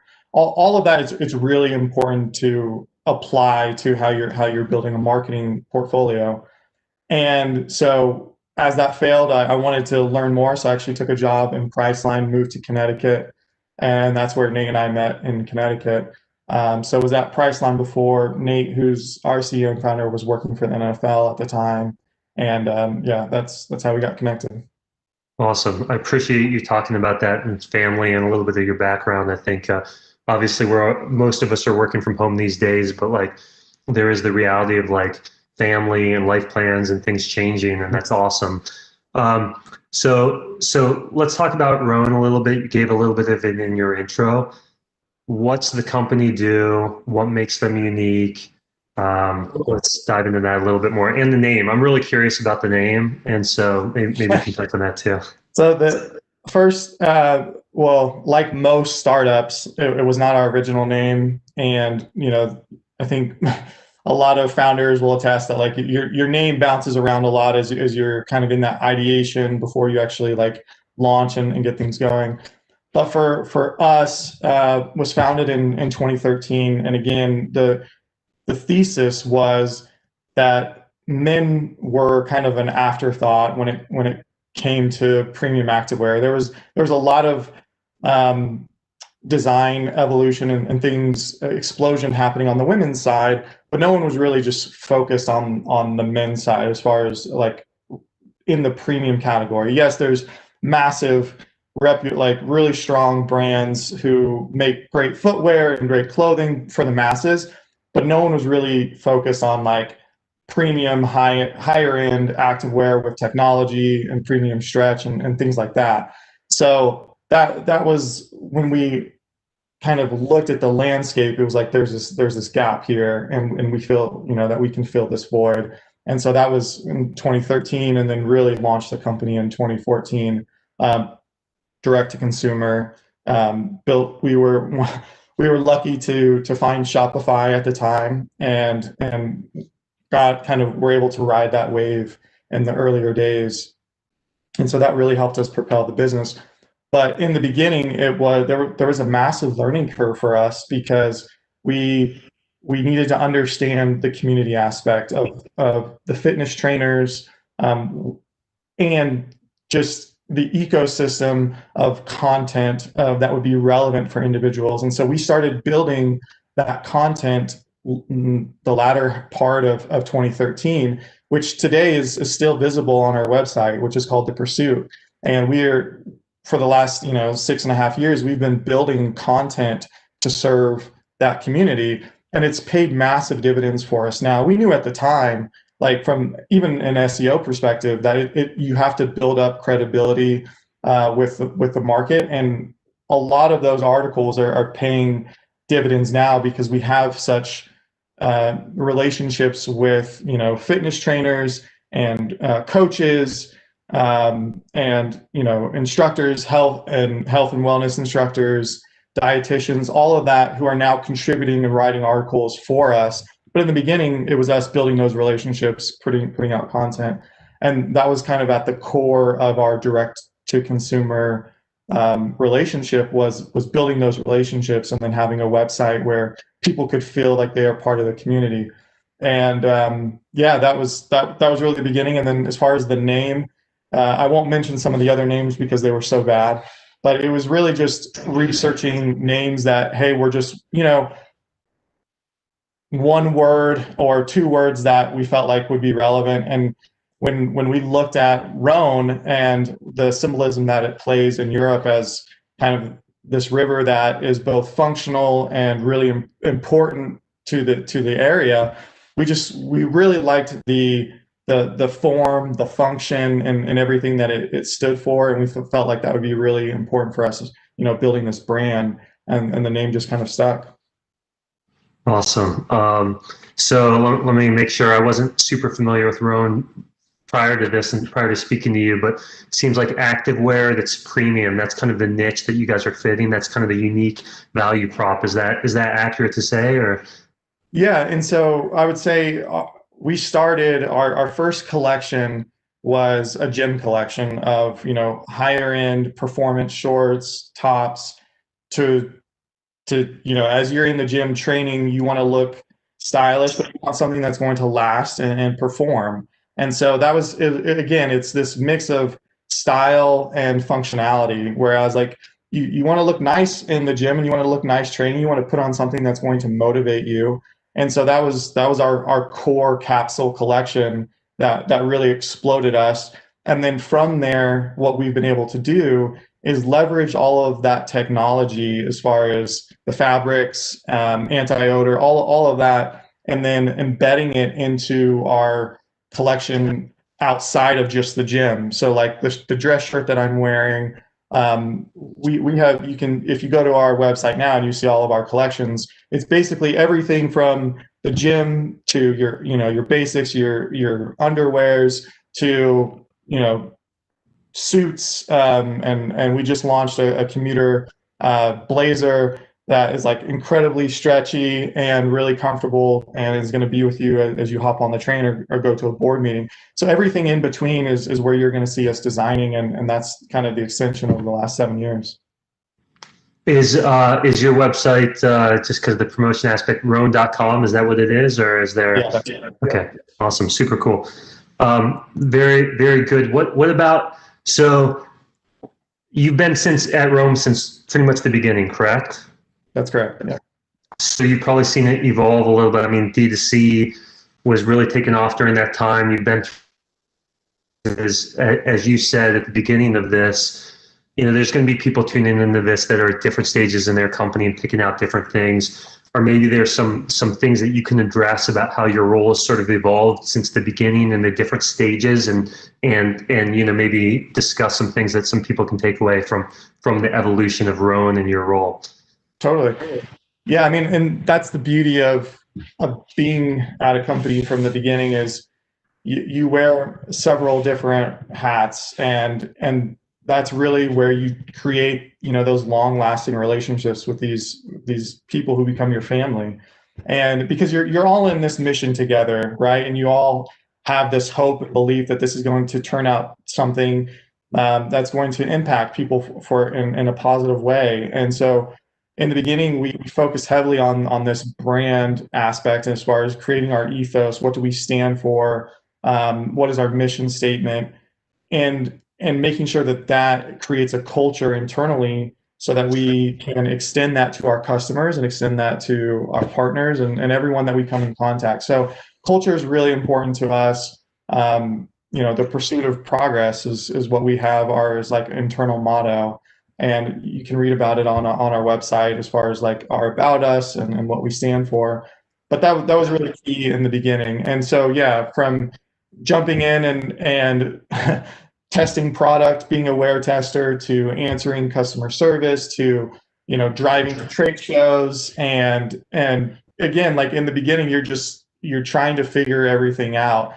And now seeing, creating a website on Shopify and learning how to add products and do the photo shoots and the video shoots, everything is this massive evolution.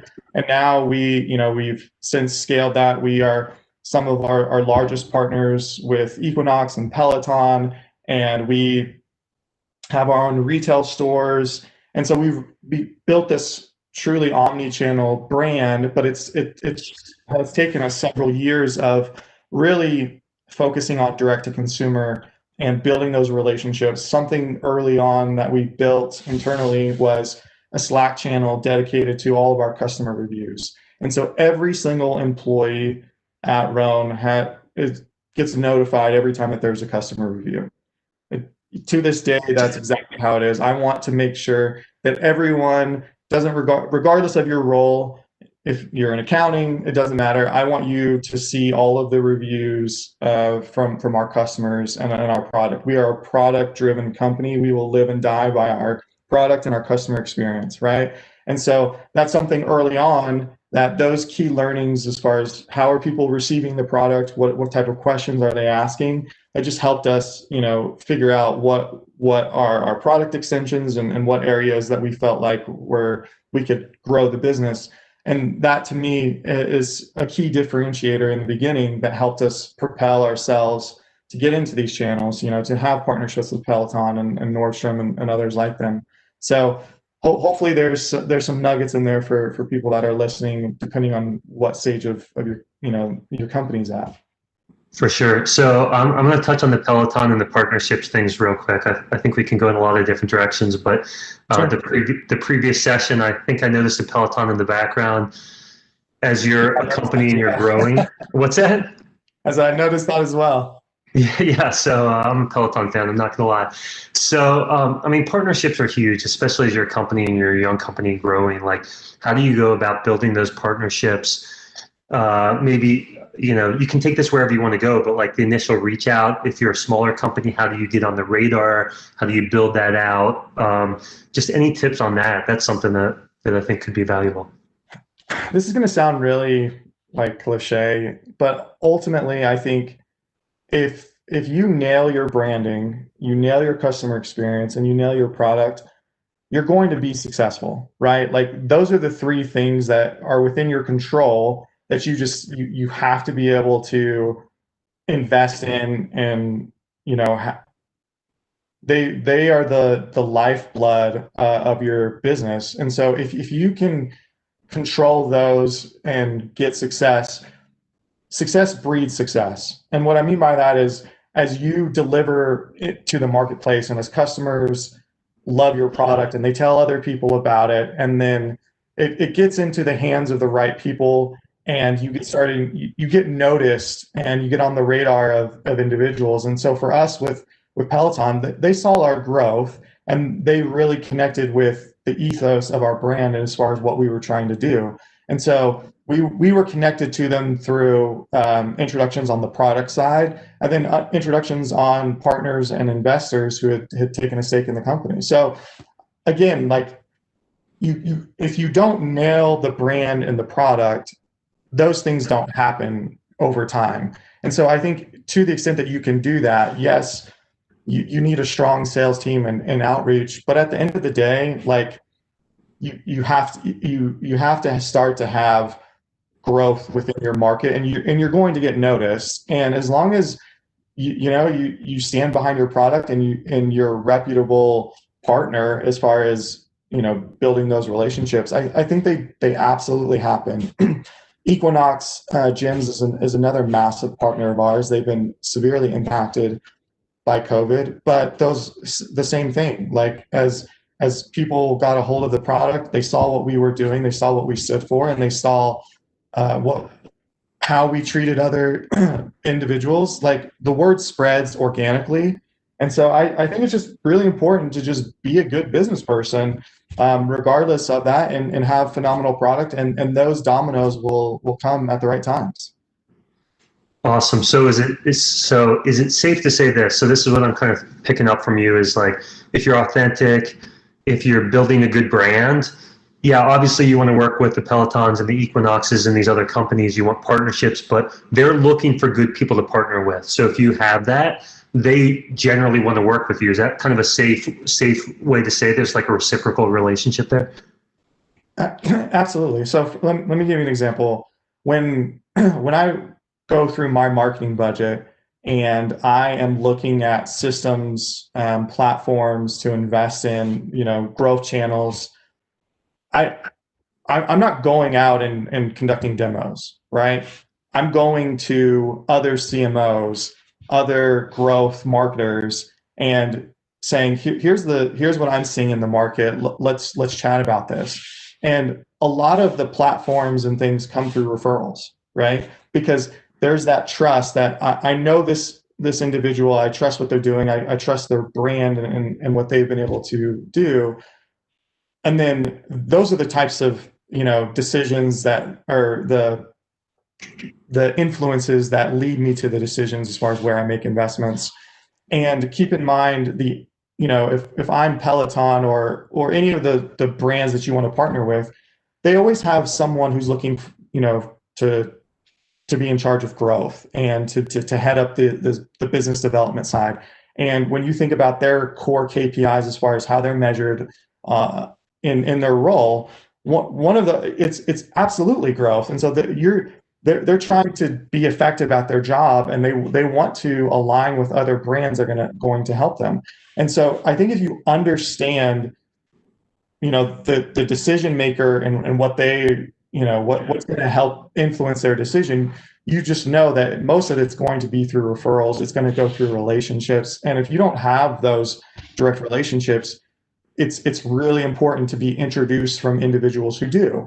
And so, like for us, getting investors who or people who love the product, who decided to invest, who had connections to Peloton and to others, that's what opens the door. But again, if you don't have the right brand and the right product, it's not going to happen. So for that, I would just say it's really, really key to do the things that you can control. Yes, you need to be out there hustling and knocking on doors, but just know that those reference checks are going to happen through personal relationships. And so just be a good business person and be someone that is trustworthy, and that, like, hey, you tell someone you're going to deliver on your word. Again, I feel like I'm really like dialing it down, but hopefully that's coming through to those who are listening. I think so. I think you've said trust a couple times. I get that from you, and I think that's probably a huge piece of the D2C puzzle, is like trust and building that. I want to kind of dive a little bit more into D2C specifically, because that's kind of what this is about. But prior to that, I want to put you on the spot a little bit, which is people want to work with Roan, in whatever capacity. Like, who do they reach out to there? How do they do that specifically with you all? Yeah. So for brands that want to partner with us, we actually have a team that's focused on our community, right? And so we have a head of community that they're responsible for building those relationships, and individuals on that team are out there actively working with Peloton, working with a lot of food companies and health and wellness in the space, Hyperice, all these brands that have synergies with us. We have a team that's dedicated towards partnerships and community. So that is, anytime that people reach out to me, that's who I refer them to. There's a team dedicated to that. And then they do the initial research. If there's brand alignment, then they'll come back to me and say, hey, here's this brand, here's what they'd like to do, here's how I can see us working together. Let's discuss this, and then let's put it into our plan. And we still run a very nimble, there's not a lot of red tape. I have those conversations with them, and then as long as they fit, with the brand ethos, and I feel like there's some sort of growth that we can, from a qualitative standpoint of brand association and reach, then we will absolutely partner and get things going.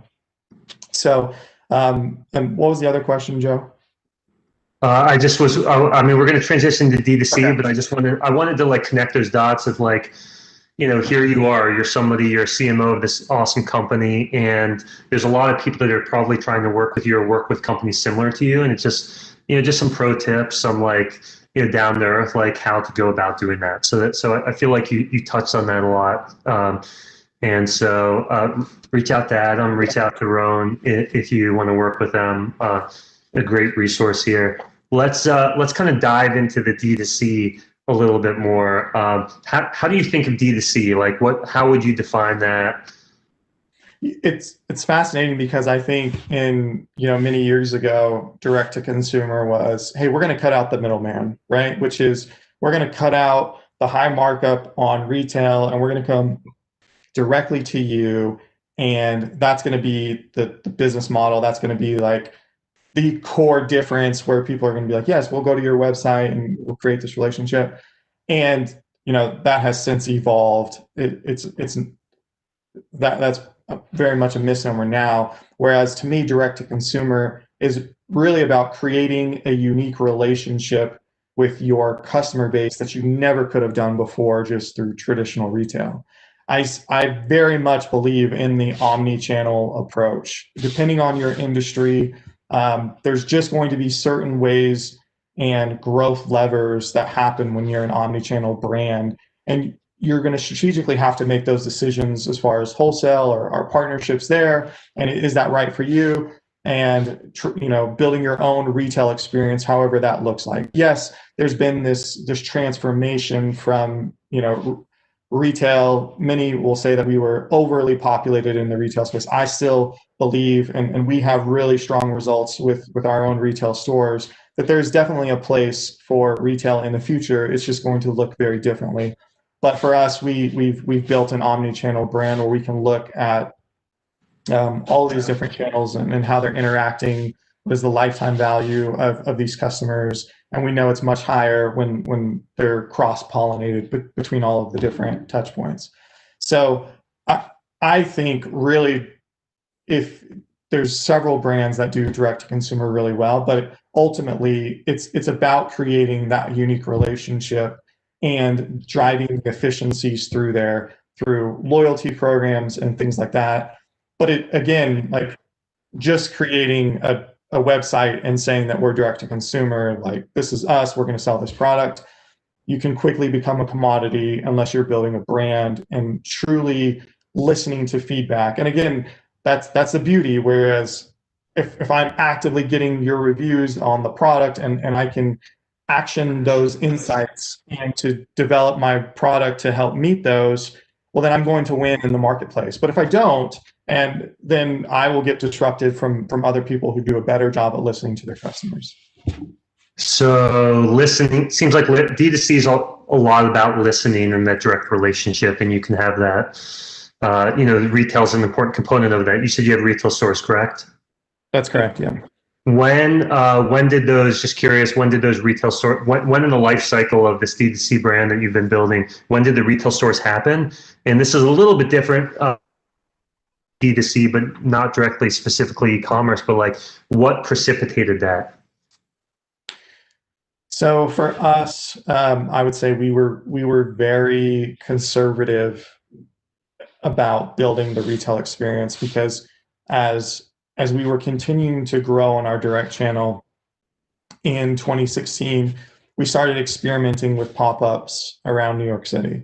And so our company was founded in Connecticut. New York is a really strong market for us. We have a lot of recognition there, and that's where we've expanded our retail footprint. But for us, we tested heavily with pop-ups, and that's something that I would highly recommend to other brands as well, just to kind of explore what the retail experience is like for your unique brand.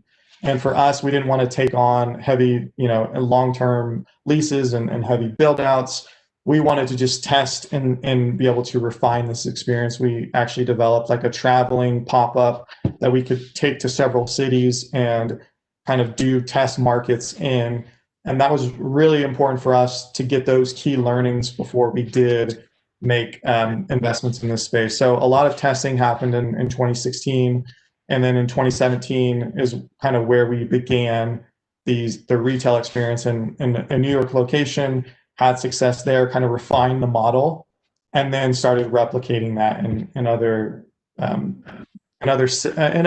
portions of New York City. We have a large presence in Hudson Yards, and that one has been phenomenal for us. But we are starting to expand out of New York, and you'll see us into 2021. Awesome. So it sounds like about 3 to 4 years, maybe from like this e-commerce, you got into retail. I've noticed this as the D2C brands have blown up, like there have been more brands building out retail. And that seems like another very good direct to consumer, obviously, relationship. Are there different types of feedback you get from consumers? So I'm going on a little bit of a tangent, but are there different types of feedback you get versus like this online e-commerce reviews versus like these retail stores? How do you assess that, like in-person feedback versus digital? Yeah, it's really important, and you realize really quick how important it is to hire the right staff, because for many times people are browsing. That those are your first customer interactions. You don't have a website that they can go out and read about the ethos of the brand.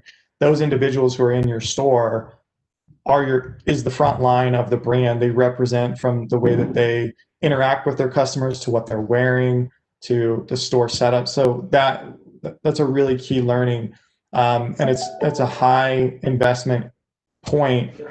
To me, if you're a direct-to-consumer brand going into retail, you have to invest in it. It can't just be like, hey, this is an entry-level position or anything like that. I think, Lululemon deserves a lot of credit. They're a massive brand, and their approach. And yes, everyone's like, "Oh, you're a CMO, you shouldn't be calling out another brand." Well, the bottom line is like Lululemon's a phenomenal company.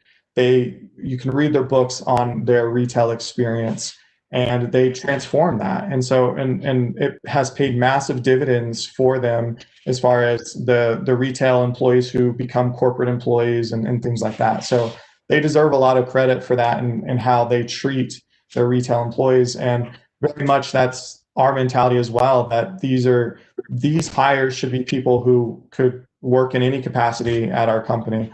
And so that experience and making sure that we are listening to the customers, that's key. So I also have another Slack channel that's for our retail staff to be able to provide questions that they are receiving from the stores as far as, do we have enough loungewear? Do we have enough active wear? What types of questions are people coming in and asking? And again, all of that is a feedback loop that we are pumping over to our merch, our product design and planning, and helping us to be more effective as marketers, right? Ultimately, marketing is about understanding your customer, delivering on their needs, and unless you're collecting that feedback and doing the market research, it's very difficult to do your job effectively. And so my position is I want as much data, as much input that I can, and I want to listen in every aspect from the customer touch point to make sure that I can refine that experience and deliver on our brand promise.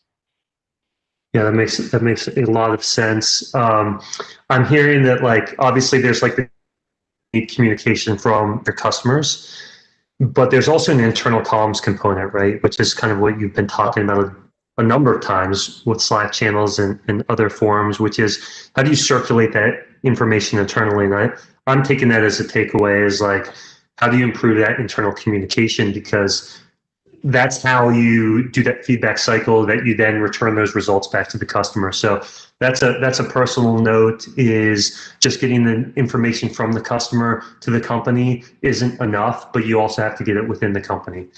Yeah. Really quick, I think the key there, Joe, is think about as a startup, what are your advantages versus, the incumbents, right? You have to move faster. If you don't, your big time competitors who are these massive brands who are established, they're going to, they're shifting around and they're trying to figure out this whole digital transformation thing. And so in some industries, it's going to take them longer, but your strategic advantage is your speed, right? And so to the extent that you can win on your speed of the feedback loop and internal communications, that's how you disrupt. That's how you grow, is by knowing that, hey, our competitors can't do that as quickly as we can, and we're truly going to deliver on this brand promise. So I think anyone who's listening that can create that experience and create that internal communications, it's key, right? It doesn't matter what stage. If you're the unique founder today, set that up so that you have as much input and data at your fingertips so that you're helping build faster than your competition. For sure. No, I think that is a good personal takeaway. I think customer service, with Zappos in the news recently and Slack, as you've mentioned, like the communication, there's a lot of really relevant pieces with that. I want to dive in. I want to shift a little bit. Obviously, this is all blending together, but I do want to pause and say we're going to do some Q&A in a little bit. So anybody that's on, please submit questions for Adam. Obviously, a great expert resources who's seen a lot of growth. So please submit questions, and we'll dive into that in a little bit. Let's talk about the thing that everybody talks about and is relevant, which is 2020, and a little bit how that has impacted the business. How did you respond to some of these changes, and how have you kind of worked your way through it? And then we'll dive in after that a little bit of like what changes are going to stick and going into 2021 and beyond. But let's focus on 2020 for the minute. So 2020, it's funny because anyone who was doing forecasting in 2019 and building plans, like you look in 2020 and it's like there's no way that you could have forecasted all of the changes. But again, as a smaller brand or a smaller group, the strategic advantage you have is you can move faster. And so we started noticing the trends as far as what was happening and shifting plans, and our community team completely shifted to virtual, right? And that has turned out to be a massive win for us because in many ways it's what we needed to do, but everything that happened helped us take all the table to get back into a corner and say, okay, what do we absolutely have to do to be successful and to weather the storm? Because there's going to be several key players that if they weather this correctly, they're going to come out of this stronger, right? And that was our goal, which is let's get key learnings, let's optimize where we can, because as soon as this thing turns around, we want to be in a position where we're aggressively going after arbitrage and going into those areas where we're coming out as, even stronger than before. And thankfully, that's exactly what has happened to us. We are a much stronger company from everything that happened kind of February, March. And so what I mean by that is, we are in LA, we are in these markets with community ambassadors, and we were holding these events. We were, working out in gyms across the country, and we just shifted to virtual workouts, virtual concerts, virtual places where chefs could come on and cook. And that all of those key learnings helped us optimize, as far as our expenditures and spend, what did we actually need to spend on flights and getting people into those resources versus building these key relationships and doing things virtually. And so I think you're going to see that continue into 2021 with that shift towards virtual events and things like that we can hit a much larger population versus just doing them city by city, which is kind of the path that we are going to. But I think depending on the industry, this pandemic has really impacted everyone differently, right? Like brands like Peloton and others and Tonal, you've seen this massive shift, and they can't keep up with the demand, and others, right, like have completely been destroyed.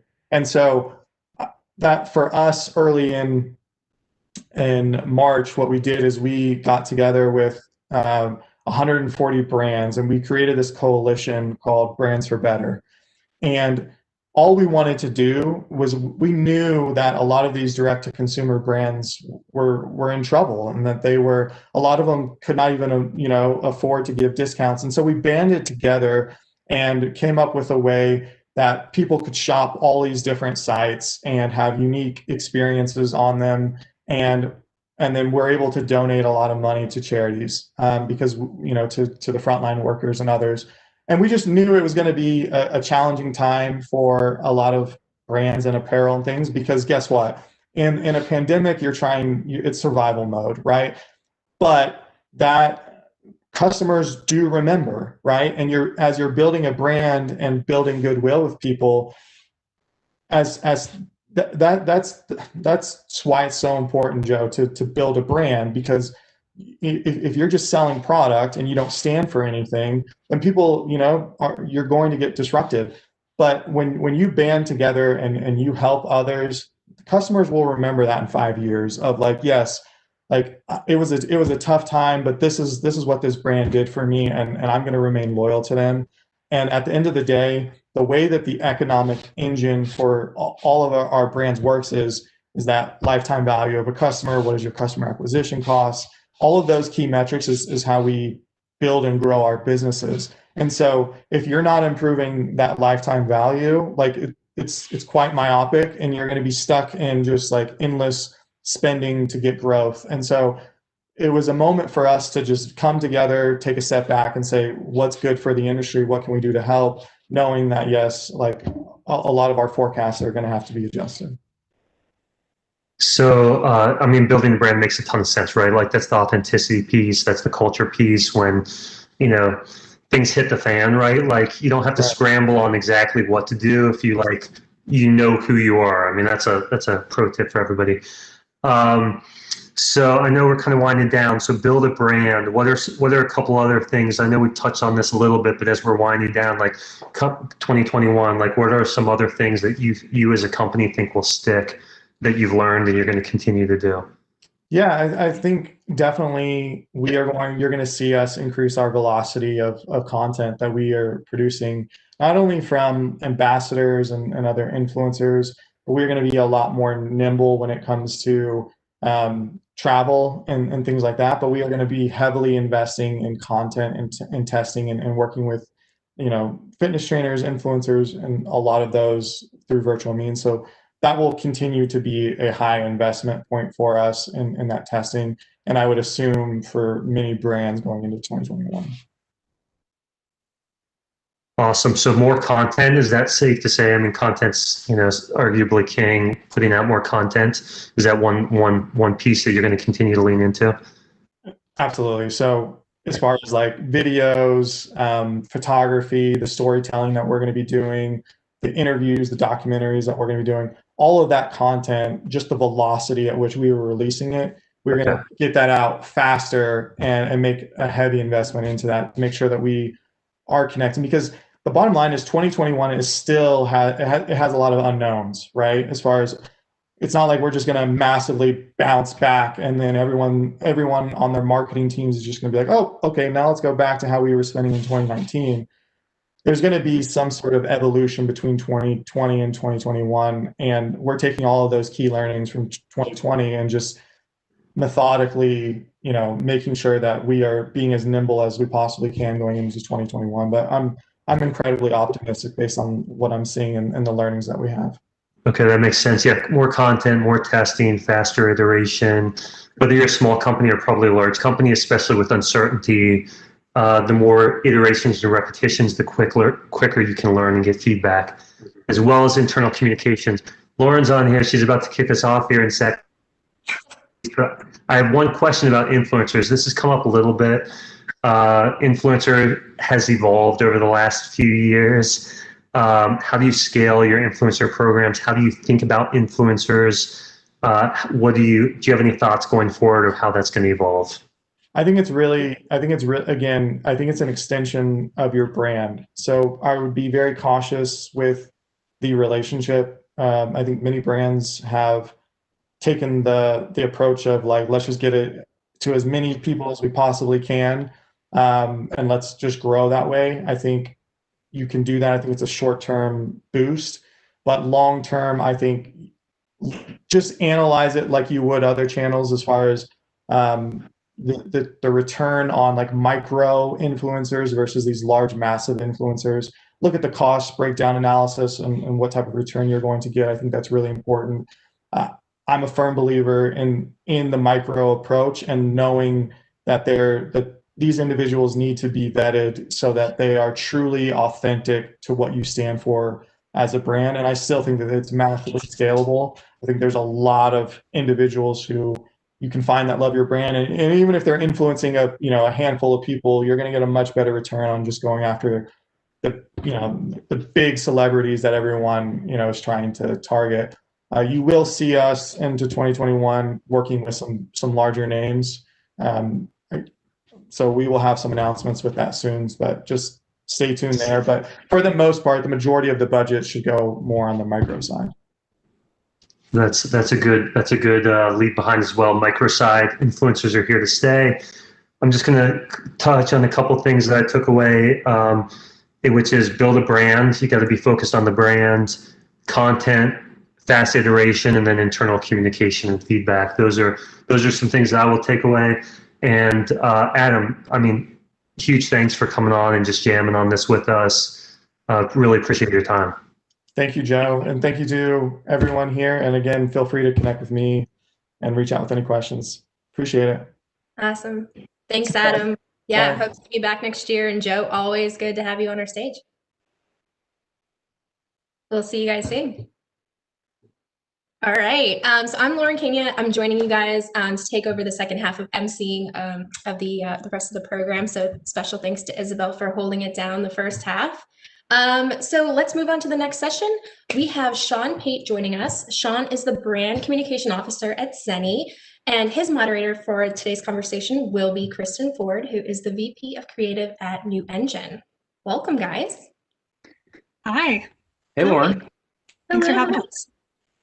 And welcome to the stage here. I'm gonna All right, I'm going to take your mute as a handoff. So thank you. And hey, Sean, it's nice to see you again. Same, Kristen. How are you doing? I'm doing well. So I'll start with just a little intro for folks in the audience here. I'm the VP and creative founder of the creative practice at New Engine, which is a digital marketing agency. I have a background in startups and D2C creative strategy, and I'm just a really big geek for marketing, digital marketing and brand marketing, especially anything about strategies and innovation. So I've met Sean this week and had a really fun conversation. So I'm excited to be here to kind of poke and prod and ask questions and be able to kind of hear a little bit more about everything you brought to Zenni and kind of the exciting growth story there. And to give a little intro to you, and then I'm going to let you talk a lot more than I talk. Sean is coming to us with a really interesting background in brand and PR and communication across a variety of direct and digital companies, so StubHub, Ancestry, R.com, really impressive names and cool roles. I'll pause here to say also, if you guys have questions that you want to ask Sean along the way, use the chat and then we'll do a Q&A section at the end. But a lot of good knowledge and information that I think he has to share with us today. And then if you're like me, maybe you're just hearing about Zenni for the first time. Zenni Optical is an eyewear company that, again, I'll let Sean go into a little bit more. But maybe you've also recently read about the really impressive growth that they've had this year. I read over 250% revenue growth, so really phenomenal. And it's not like this is a new company, so we're not looking at a launch story. With that, I don't want to take over the story for you, Sean. I'd love to just start with a little intro for folks like me who are maybe not familiar with Zenni, the kind of unique D2C growth story that you guys are living right now, and what it is that drew you to the opportunity to join them. Yeah, happy to tell them. Thanks for having me. I'm excited to be here and share a little bit of our story. I can just tell you that Zenni is really the number one internet retailer of prescription eyewear out there, and it's kind of the biggest eyewear brand that you've never heard of. And it's a fun challenge to be a part of the company as we go forward, because the company is actually 17 years old and really pioneered the online prescription eyewear opportunity for consumers way back in 2003 when we were all just figuring out the internet. All credit goes to our two co-founders that were enterprising and entrepreneurial enough to think about how can we do something different in a industry that is notorious for being really, really hyper managed by some conglomerates and big companies internationally that have really monopolized the way that eyewear is sold in the US and abroad. And so obviously using the tools that are out there on our net and being able to figure out a manufacturing model in order to pass along cost savings, which are about 80% off of your traditional retail, all through virtual means, has been an amazing story. Zenni has grown rapidly over a decade and a half, but really has left its storytelling sort of on the shelf until very recently. Company has spent many years dedicating its profits to its manufacturing model and has built for scale. And some of the gaudy numbers that I can tell you, just to give some context, is that we've surpassed 35 million pairs of glasses sold on the site all time. We've sold a pair to every single country in the world, 195 countries, and not without any international marketing of any kind. We're basically focused on the US and have recently launched in Canada. But again, power of the internet and word of mouth has spread, to every corner of the globe. And will surpass probably 6 million pairs sold this year, which is just impressive for a brand that has been virtually anonymous other than Zenni customers and those Zenni customers that are telling other Zenni customers. We sort of grew up on the back of digital marketing and SEO and really taking full advantage of the cost efficiencies that were in that realm, literally a decade ago. And as we've grown and seen another major D2C brand come into the space, and in all candor, Shanghai Zenni story, so to speak, and all credit goes to Warby Parker for the way that they have developed their brand from the top down. And I think that alone certainly gave the founders the initiative to say, hey, despite what we're doing really well digitally and online, we're sort of missing out on the bigger growth opportunity here. And so that's where I kind of fit into the puzzle of Zenni, having started about 3 years ago and really coming in a comms role, but as in an organization that is evolving so quickly with the realization that the business model is so sound and so set for success going forward that we're able to really invest strongly in brand initiatives, telling our story and exposing the value proposition to greater consumers out there. So it's been an exciting time the last few years as we have started to really evolve what we're doing to showcase our brand. And so many people think that we're new on the scene and a new startup and, where did Zenni come from? And then you start to do a little bit of sharing of your purchase online with any of your social media networks and realize that so many of your friends have a pair of Zennis or know of Zenni, have been using them for years, and yada, yada. So fun to be a part of a brand that is so solvent and steady that we have the ability to really invest in some of the things we can talk about today, but happy to share some of those with you. Yeah, so it's a cool story. And so Zenni's been around for, I think you said 14 years. So it's 17 years.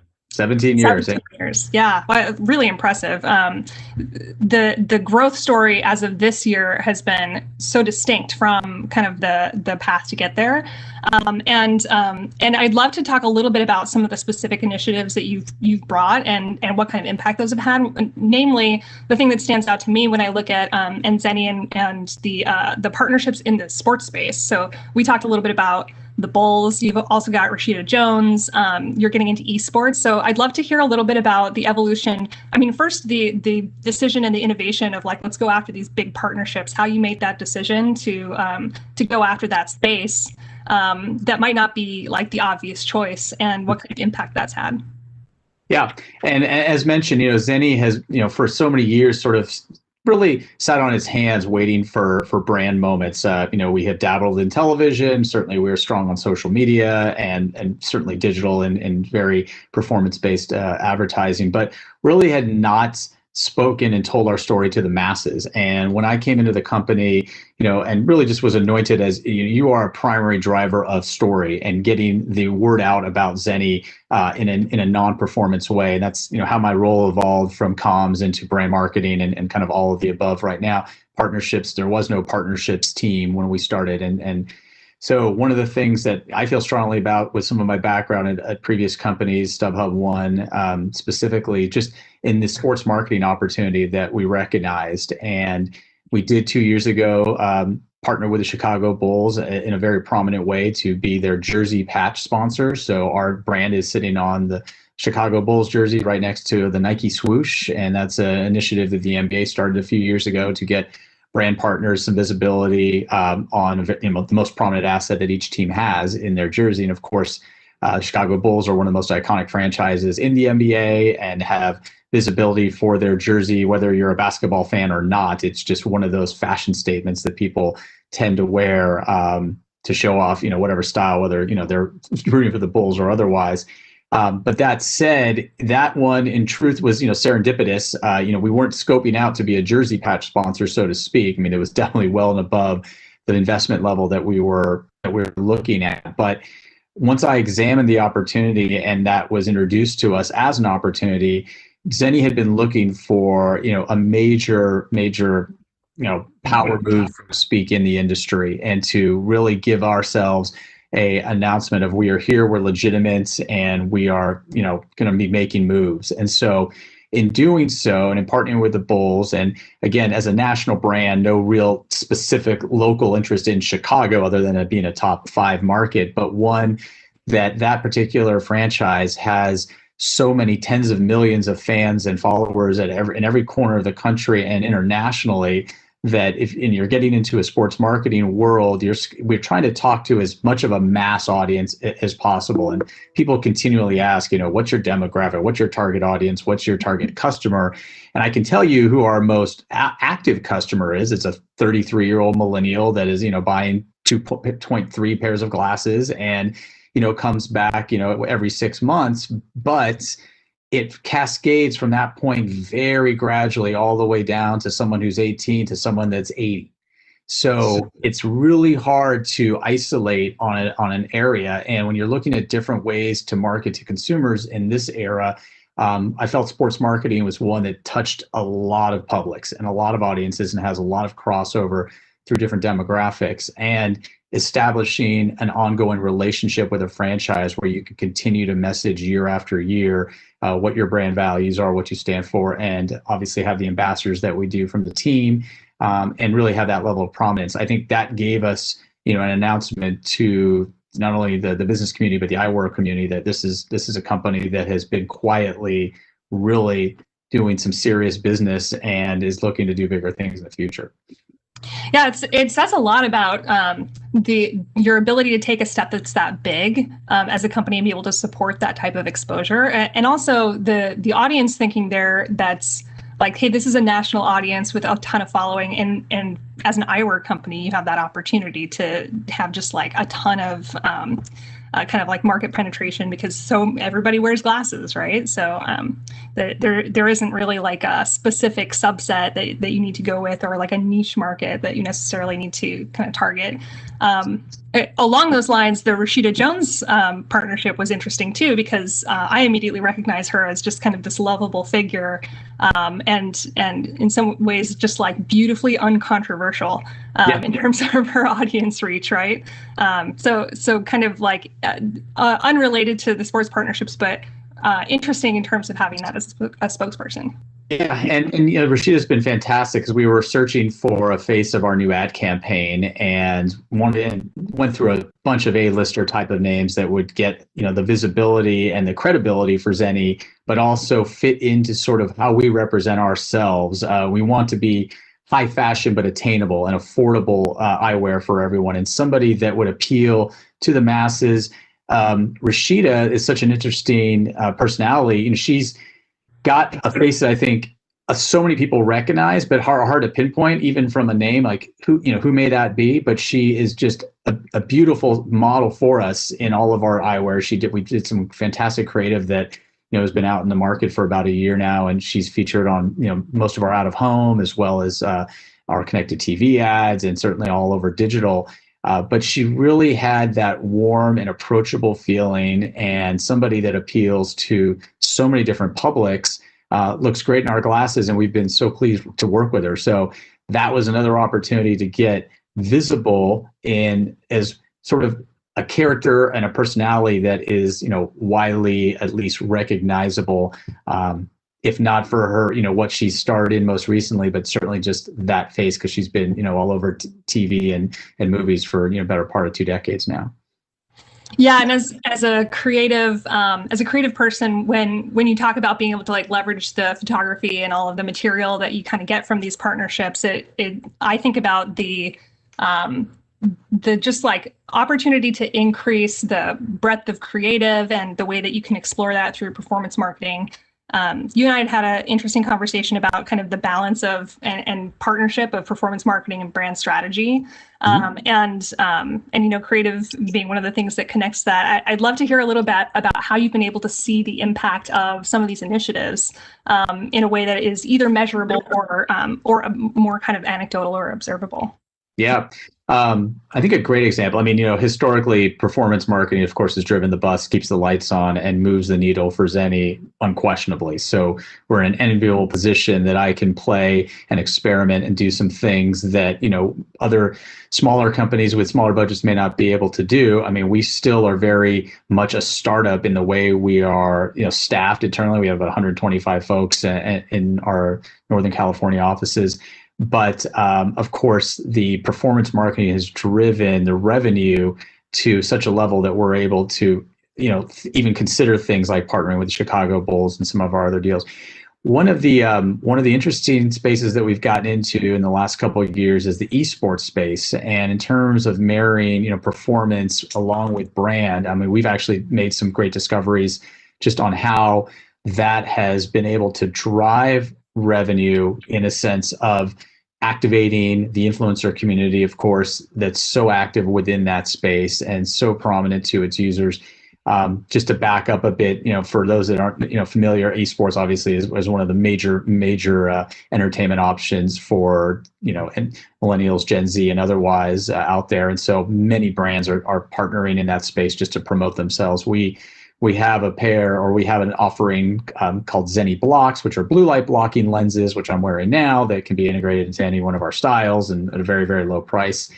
And that's an opportunity for us to really forge an endemic product into a space where so many gamers are just frying their eyes constantly by doing what we're doing right now, but for 10 hours a day.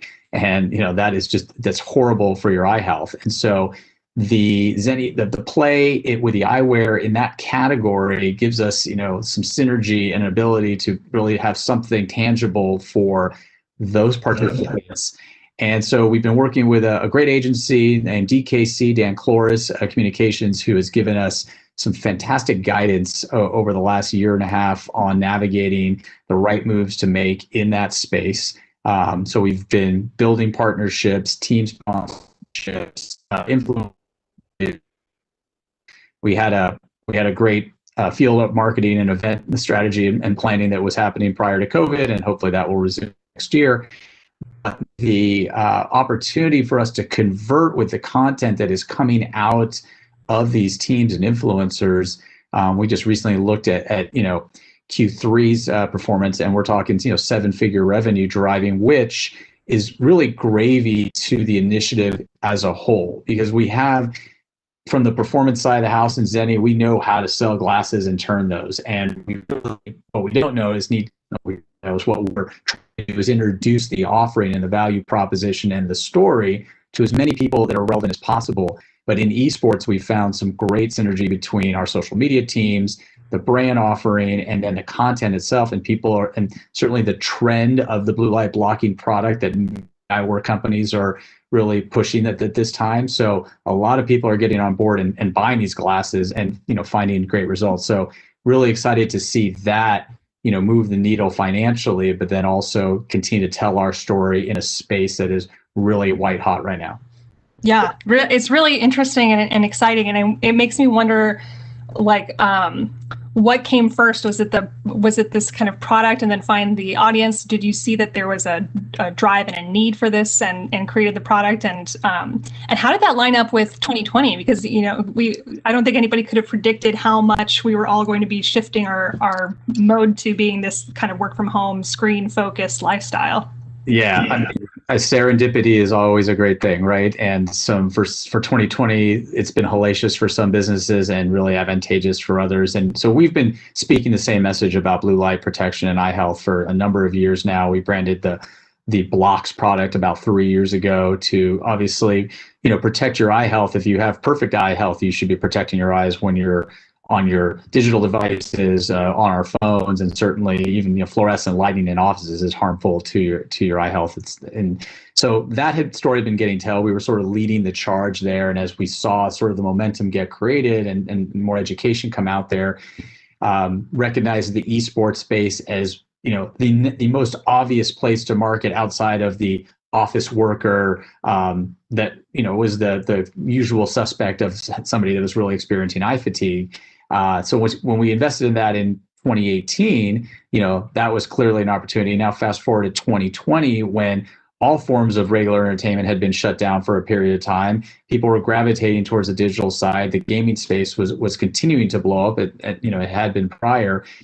So it just became even that much more prominent of a storyline, and we had already created that momentum. So one of the things that I'm very thankful for is that, we had isolated the esports space, well before the pandemic hit, and we were situated and invested in there and even just doubled down at that time. Certainly as things started to, recognize that our existing sports partnerships, the Bulls NBA season got shut down. We had started a partnership with the Boston Red Sox, and baseball didn't start until July. So we were left pivoting quickly to figure out how can we continue to be active in the brand marketing space. And we had these esports relationships, and we had a tangible promoting within that space, which was great. So, 2020 has been, one hell of a year, no matter how you look at it.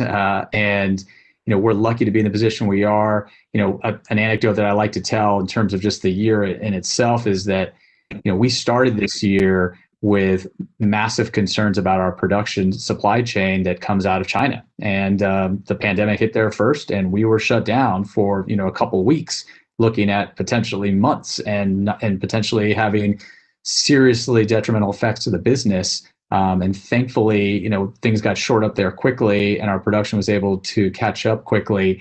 And then with everybody being at home and shopping on e-commerce and having just more time to spend, I think part of the work that we had done in brand over the last 18 months has really caught up and given people an opportunity to go to Zenni and shop and take some time to go through our vast catalog and really try on glasses virtually and see how that experience works, and then convert for us in a time when things sort of slowed down for everybody. Yeah, it's interesting because from the outside looking in, you go to Zenni's homepage today and you'll see the blocks really prominent. And it would, I think, be easy enough as somebody who hasn't been involved to think like, oh yeah, this is one of the companies that got lucky and it just worked out. But from what you're describing, there's investments that have been made over the last couple of years that are paying dividends, and it's also action. So like you kind of mentioned, the need to pivot from kind of the sports partnerships and expectations you had about how that would play out, and then the season ending, and kind of moving deeper into the esports and being able to leverage your work on blocks this year. So it really sounds like there's always a little bit of luck in any success story, but it also sounds like there's a spirit and an activity of kind of making investments and then also acting quickly to address the changes that you're having to deal with.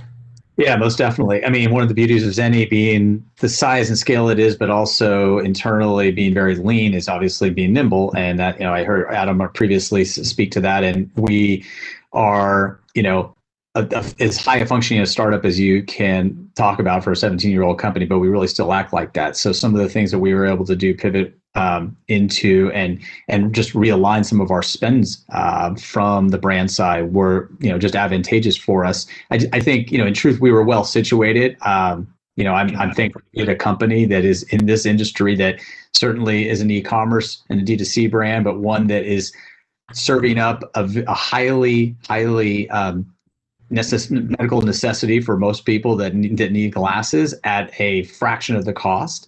So the use case is there for so many people. The gap that we've been trying to bridge for years is, of course, migrating over the classic brick and mortar consumer that for glasses is used to experiencing the try on in a store, either from their eye doctor or whatever retailer they play on. And of course, that physical functionality doesn't exist when you're shopping online. But for the 80% discount, we've had so many millions of people come away really pleased and kind of wondering why they hadn't done it in the past. But, the fact that 2020 did what it did, but we had been moving in the direction and situating ourselves with the kind of brand air cover that has been so valuable, I think that was just so well timed. I mean, again, thankful that we were in the position to be able to continue to execute what our model has done and deliver, a great product over the course of this year. So one of the things that we kind of had talked about in our in our initial meeting was the idea of building a brand into greatness. And you've kind of set the stage that Zenny has been built on a really strong foundation. You mentioned to me that it had been bootstrapped, that like it still behaves like a startup. So as you think about a long-term goal of really not just the year-over-year growth, but really building this brand into something that can kind of take that number 1 spot in the eyes of consumers and be the go-to and achieve greatness. What are the other factors that you're thinking about? There, you kind of mentioned the solving for the customer experience, the try-on. If you think about the brand strategy, the performance marketing, there's content, there's the online experience. So what are the kind of other elements of this sort of reverse digital transformation, going from a digital only and a more transactional experience to something that consumers are really going to look to and appreciate and love as a brand? Yeah, I think ultimately, the brand needs to be trusted, right? And so part of the reason that we have invested in all the brand efforts that we've had is that, prior to 2016, 17, the brand was leading specifically with a price point. We still do to some extent. $695 is an entry-level price point to get a prescription pair of glasses, and that is almost incomprehensible to a typical eyeglass wearer that's used to spending hundreds of dollars, even with an insurance discount, right? So that, I think, was a catch-22 for our marketing over many, many years, that it attracted some and was a deterrent to others, that there's no chance that this could be anything quality. You can't make glasses for $7. They've got to be crap, right? Well, so anybody who's bought our glasses, even the $7 pair, knows that it's a high quality pair, and they've come back, if not annually, sooner than that, to get another pair at that price. But for the non-cost conscious consumer or somebody that isn't in need of a deep discount, we need them to trust that the average pair of Zennies that costs $40 is going to be as good in quality and workmanship and effectiveness as their $400 pair. And that is something that you build, of course, when you have, brand partners that are advocating for you, collaborations with high-end designers, the partnerships that we have. Obviously, these are investments, but there's a lot of strength and integrity and legitimacy that comes with all of these partners. So I think going forward, we continue to expose the visibility and the opportunity. We're blessed to be in a situation where people come to Zenny and are often, not often, dissatisfied.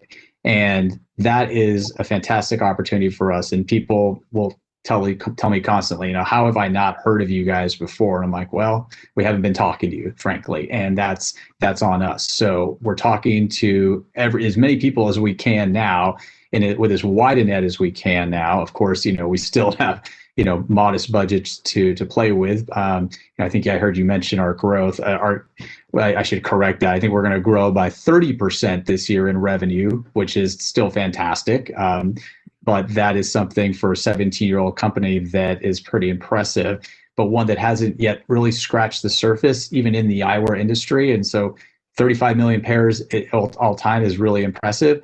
But that said, we're still 5% of the sales in the industry overall, and we're talking about online procurement being about 10% of where the eyewear industry is now. So we have massive room to grow and to migrate traditional retail customers to trying Zenny.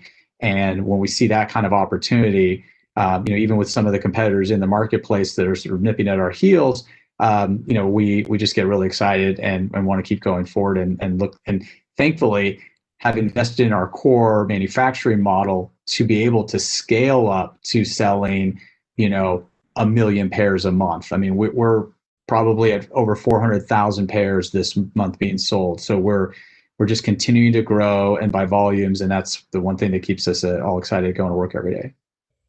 Very cool. And I've got one more question, and then we've actually got a few great ones coming in through the chat. So I'm going to turn to Oprah kind of address those in just a second. Before we do, the last thing I kind of wanted to ask you is just, looking beyond 2020, things are still so volatile, and we have some kind of promise of vaccines on the horizon, but nothing is certain in terms of timing. So as you think about the seeds you're planting now and how you continue to grow, how are you thinking about 2021 and beyond, and kind of planning for that continued growth in a world where so much is uncertain? Yeah.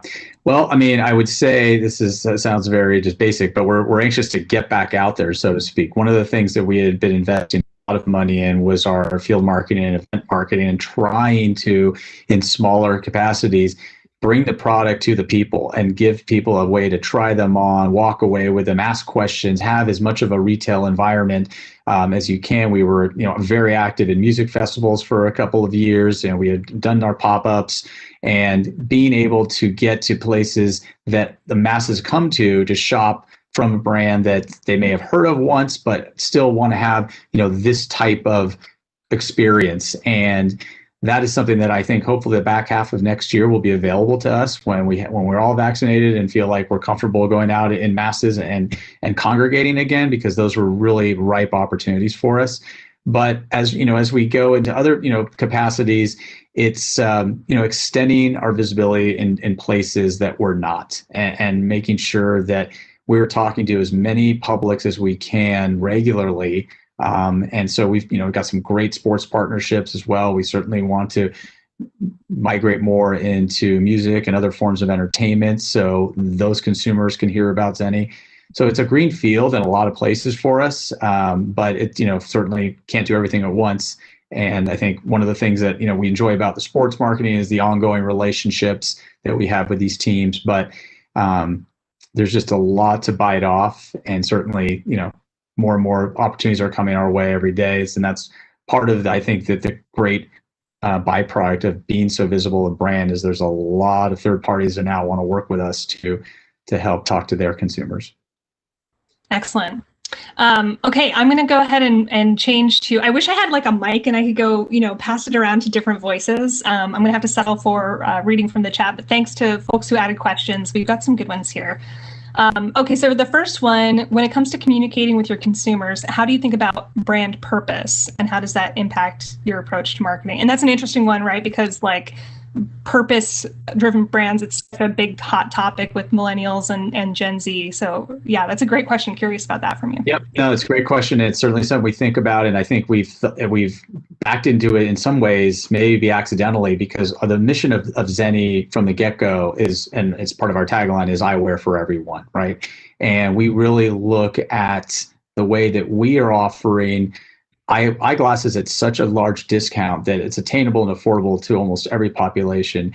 One of the things we think about globally, and we hope to be able to help make a dent in, is there is truly a crisis internationally about a lack of affordable eyewear for just the common person in third world countries or whatnot. Up to 2 billion people do not have access to eyewear. And we feel like where we are with our core product, our baseline products, a $7 pair of glasses that, obviously cost less than that to make, can be disseminated in ways through community and other CSR efforts to give us really an impact in communities that are in need, whether it's domestically or internationally. So we think about that a lot. We are trying to build programs to execute on that. But at the end of the day, we are the eyewear that is really affordable and something that can be, not worried about as can I get access to this and help improve my day-to-day life. So.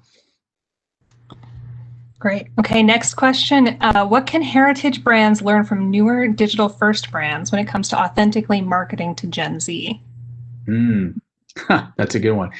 Well, I mean, Gen Z is so evolving, and we're experimenting in all different ways to really activate that market. I would say, we've had some great tests on TikTok, been using the platform that everyone's talking to.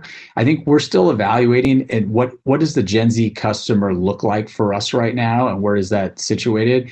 Obviously they're purpose driven. They're very, they are interested in social good and cost conscious, if not having, a lack of disposable income. So I think the practicality of that generation is one that we're speaking to, but where are we able to reach them specifically, and in doing so come off authentically? Because we'd like to present ourselves as a very fun, warm, and very diverse brand. If you look at any of our social, you will see that Zenni likes to represent the 99% demographic out there. Something for everyone, a look for everybody, and really every kind of customer profile under the sun. So I think Gen Z is something that we're still trying to evaluate on what is the best way to speak to them. But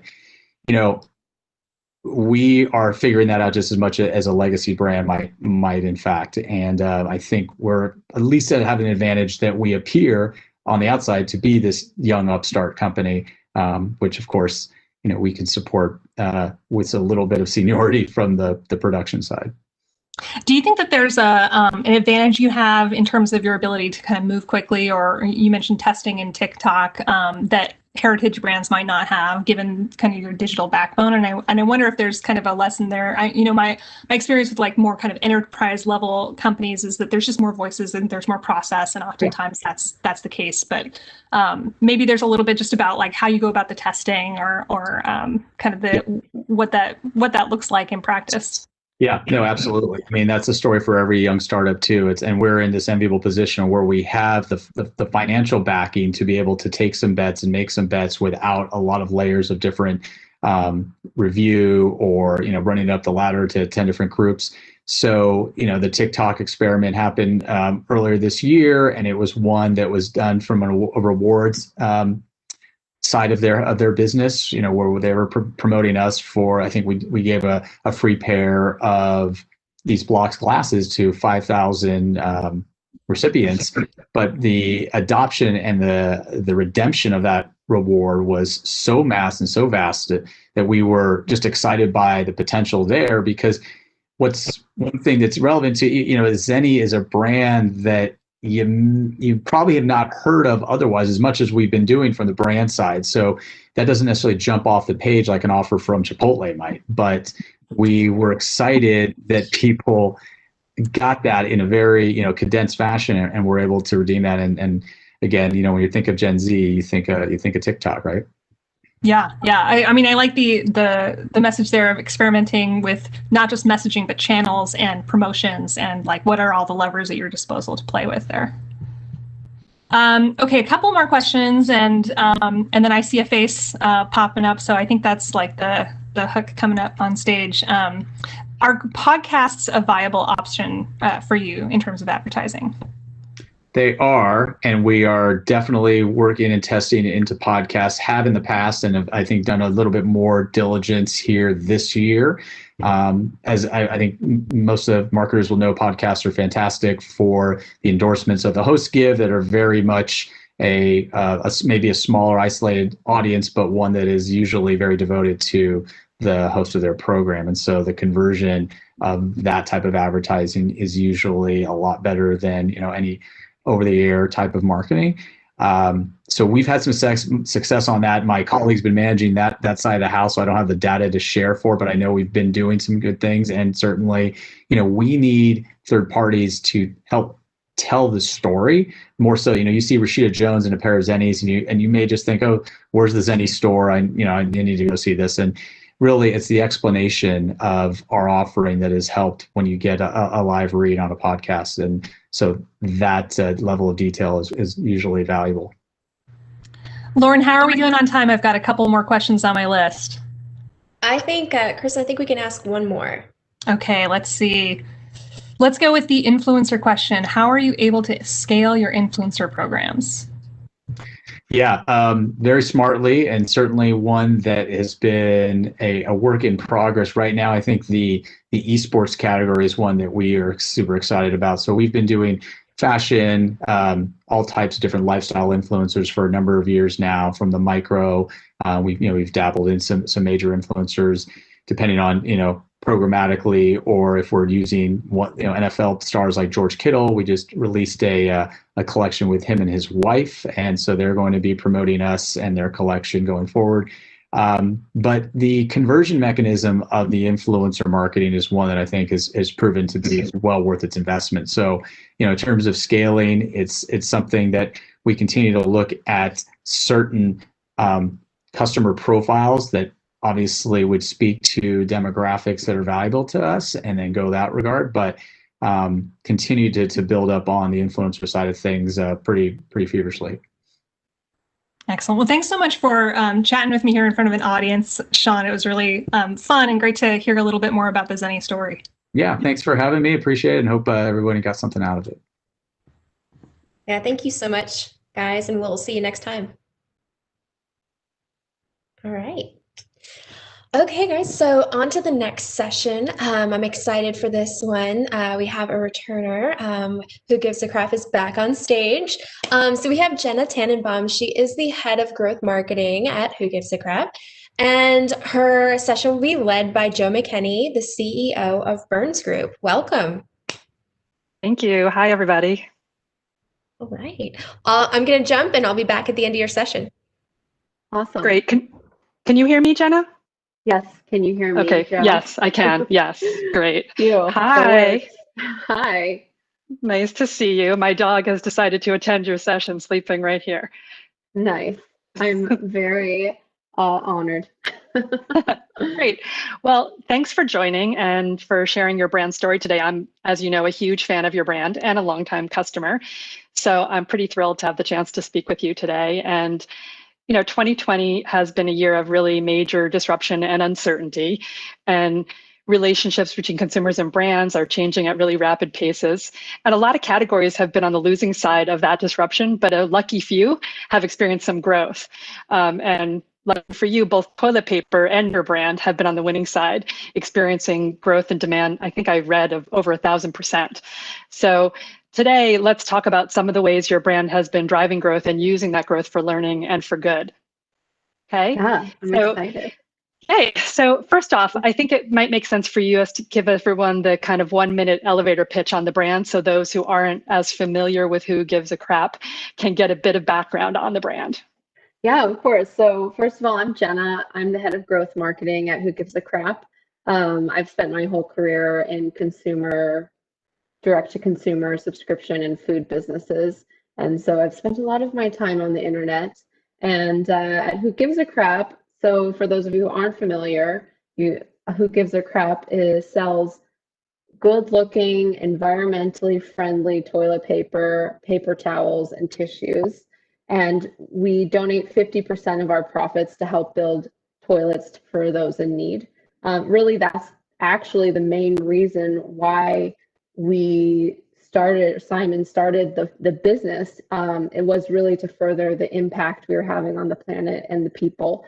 And so to date, it's really exciting. We've donated $5.8 million to fund sanitation projects around the world.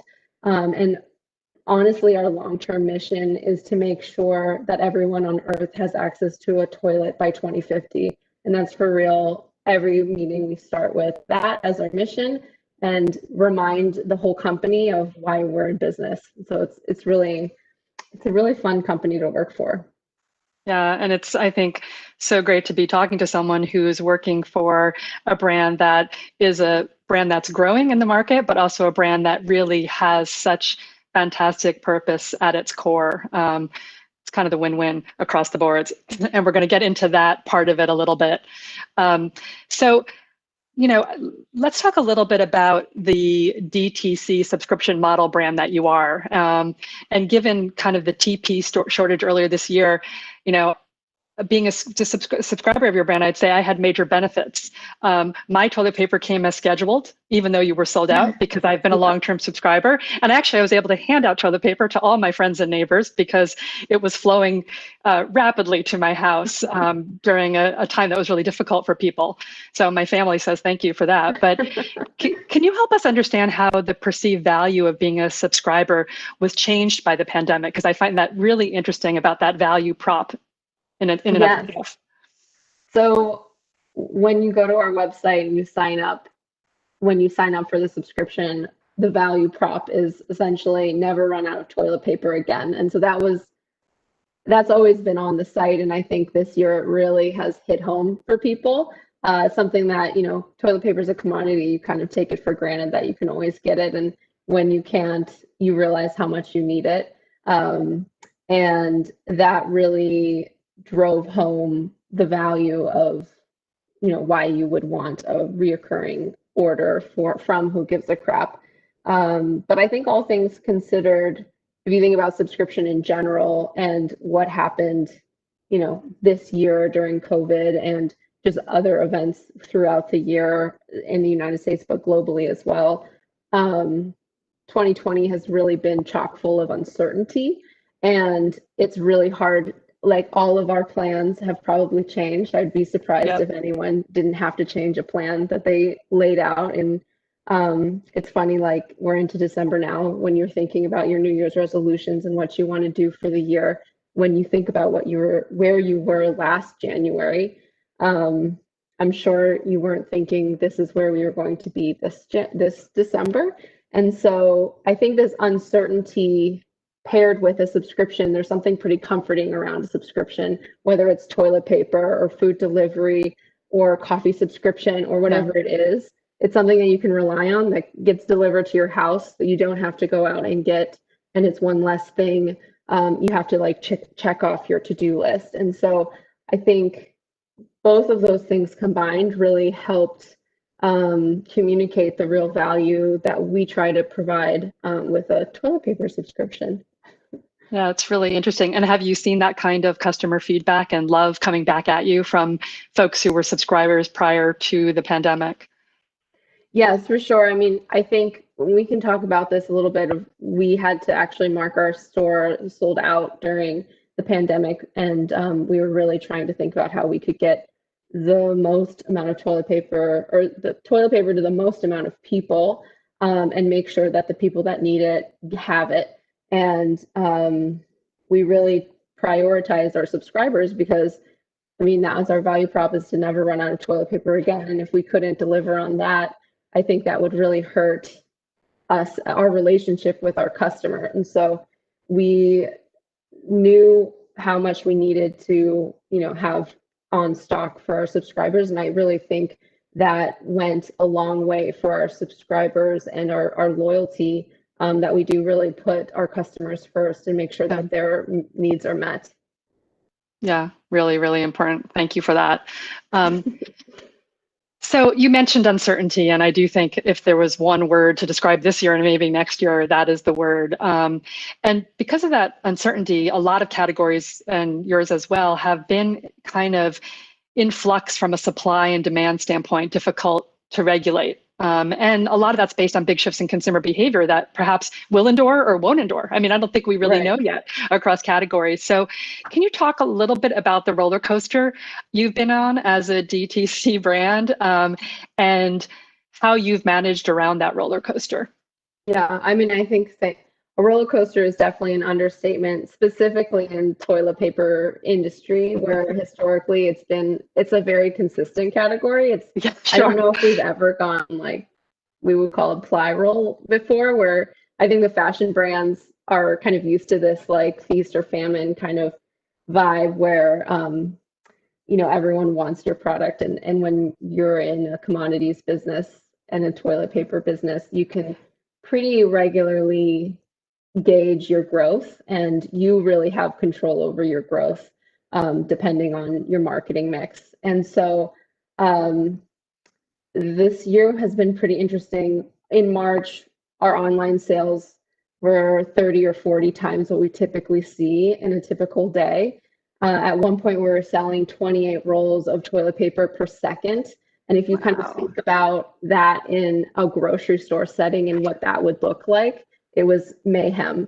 But I think the most important thing that we were trying to do is, if you remember the sentiment in March when the whole world started panicking, we wanted to really bring back our mission to being a source of calm throughout and organize, getting people toilet paper throughout this situation. And we really made it, a very lasered focus kind of decision to make sure that we were prioritizing people and prioritizing calm, because I think during that time as well, there was a lot of profiteers and people hoarding commodities that were in high demand and then reselling them for huge amounts. And so we really wanted to be this source of calm for people, because, you know, toilet paper is one thing, but it wasn't the real thing that we should all be stressed out about. And so we wanted to make sure that we were not feeding into that manic feeling. And how did that manifest itself in your work, just in the tone of voice and in the way you were dealing with customers? Yeah, so we really, again, wanted to drive the sense of calm and prioritize the people. And so we did a couple things pretty quickly. Once we started seeing demand go from, you know, double the sales, 10x the sales, 20x sales, we knew we were going to quickly run through inventory. And we also saw a lot of people were just buying like 4 boxes of 48 rolls of toilet paper, which you don't really need that much. Like that's going to be like 2 years for you, depending on the size of your household. And so what we did was we marked our website as sold out, and so that we could reassess our inventory and kind of get everything aligned. And we, like I said before, we really wanted to prioritize our subscribers who are really relying on their subscription, and we needed to make sure we had inventory to send them when their scheduled subscription was due. When we marked everything on our site as sold out, and because we had inventory, we knew we had extra inventory to sell and provide to people. And so we put up a wait list. We thought like maybe a couple thousand or so people would sign up for a wait list to get toilet paper, because again, I don't know, it's just toilet paper. It's not like, yeah, it's just toilet paper. And so but we were really surprised that that list grew to 500, 600,000 people pretty quickly. And so that was kind of gave us a little bit of breathing room. And then what we wanted to do is we really upped our customer and vendor communication. Again, this is like kind of was a historic, crazy, stressful time for everybody. And so we knew we needed to increase our customer communication, and we also needed to talk to our warehouses and vendors to make sure what we were about to sell, we could actually fulfill. And so we hired and trained 25 freelancers to join our customer happiness team, so that response times were lower than, or we could get back to customers pretty quickly. We committed to sending regular communication to our wait list and our customer list, even if we didn't have a firm back in stock time. We knew we needed to just keep people updated and calm around what was happening. And then we also communicated with our warehouses daily and worked with them to understand where their thresholds were, how many packages we could actually ship out in a day, so that we weren't over-promising to our customers and then further fueling this feeling of helplessness. So we did all of that, and then we basically had to reworked our packaging and our website in order to focus on this mission of trying to get the toilet paper to the people that need it. Yeah. And so we actually sell most of our toilet paper, we sell in bulk, so 48 rolls in a box.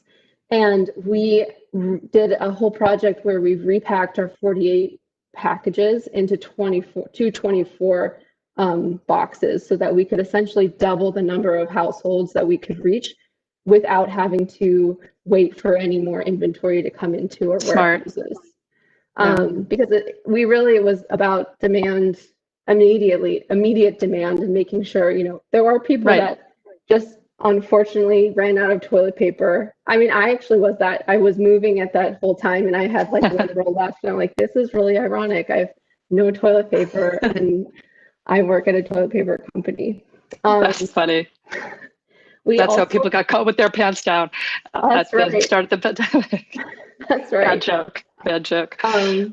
We also we knew that since we were selling 48 rolls and we did have a customer base that was used to, you know, having a lot of toilet paper in their house, we encouraged people to apply it forward, and we made Apply It Forward campaign where we just really helped remind people that, like, you know, how many rolls of toilet paper do you go through in a week or in a month? And maybe if you have extra, just give it to your friend or ask people if they need it. Because if you don't have any toilet paper, if you get one roll, it's much more helpful than if you have like 30 rolls at your house. And so we did that, and we also launched a secret website that allowed it controlled how many people could come and buy, and we also restricted how many orders and boxes people could buy. So we only let people buy one box of our products, and so that we limited stockpiling, and then we didn't allow people to come back, you know, the next day and make another one box purchase.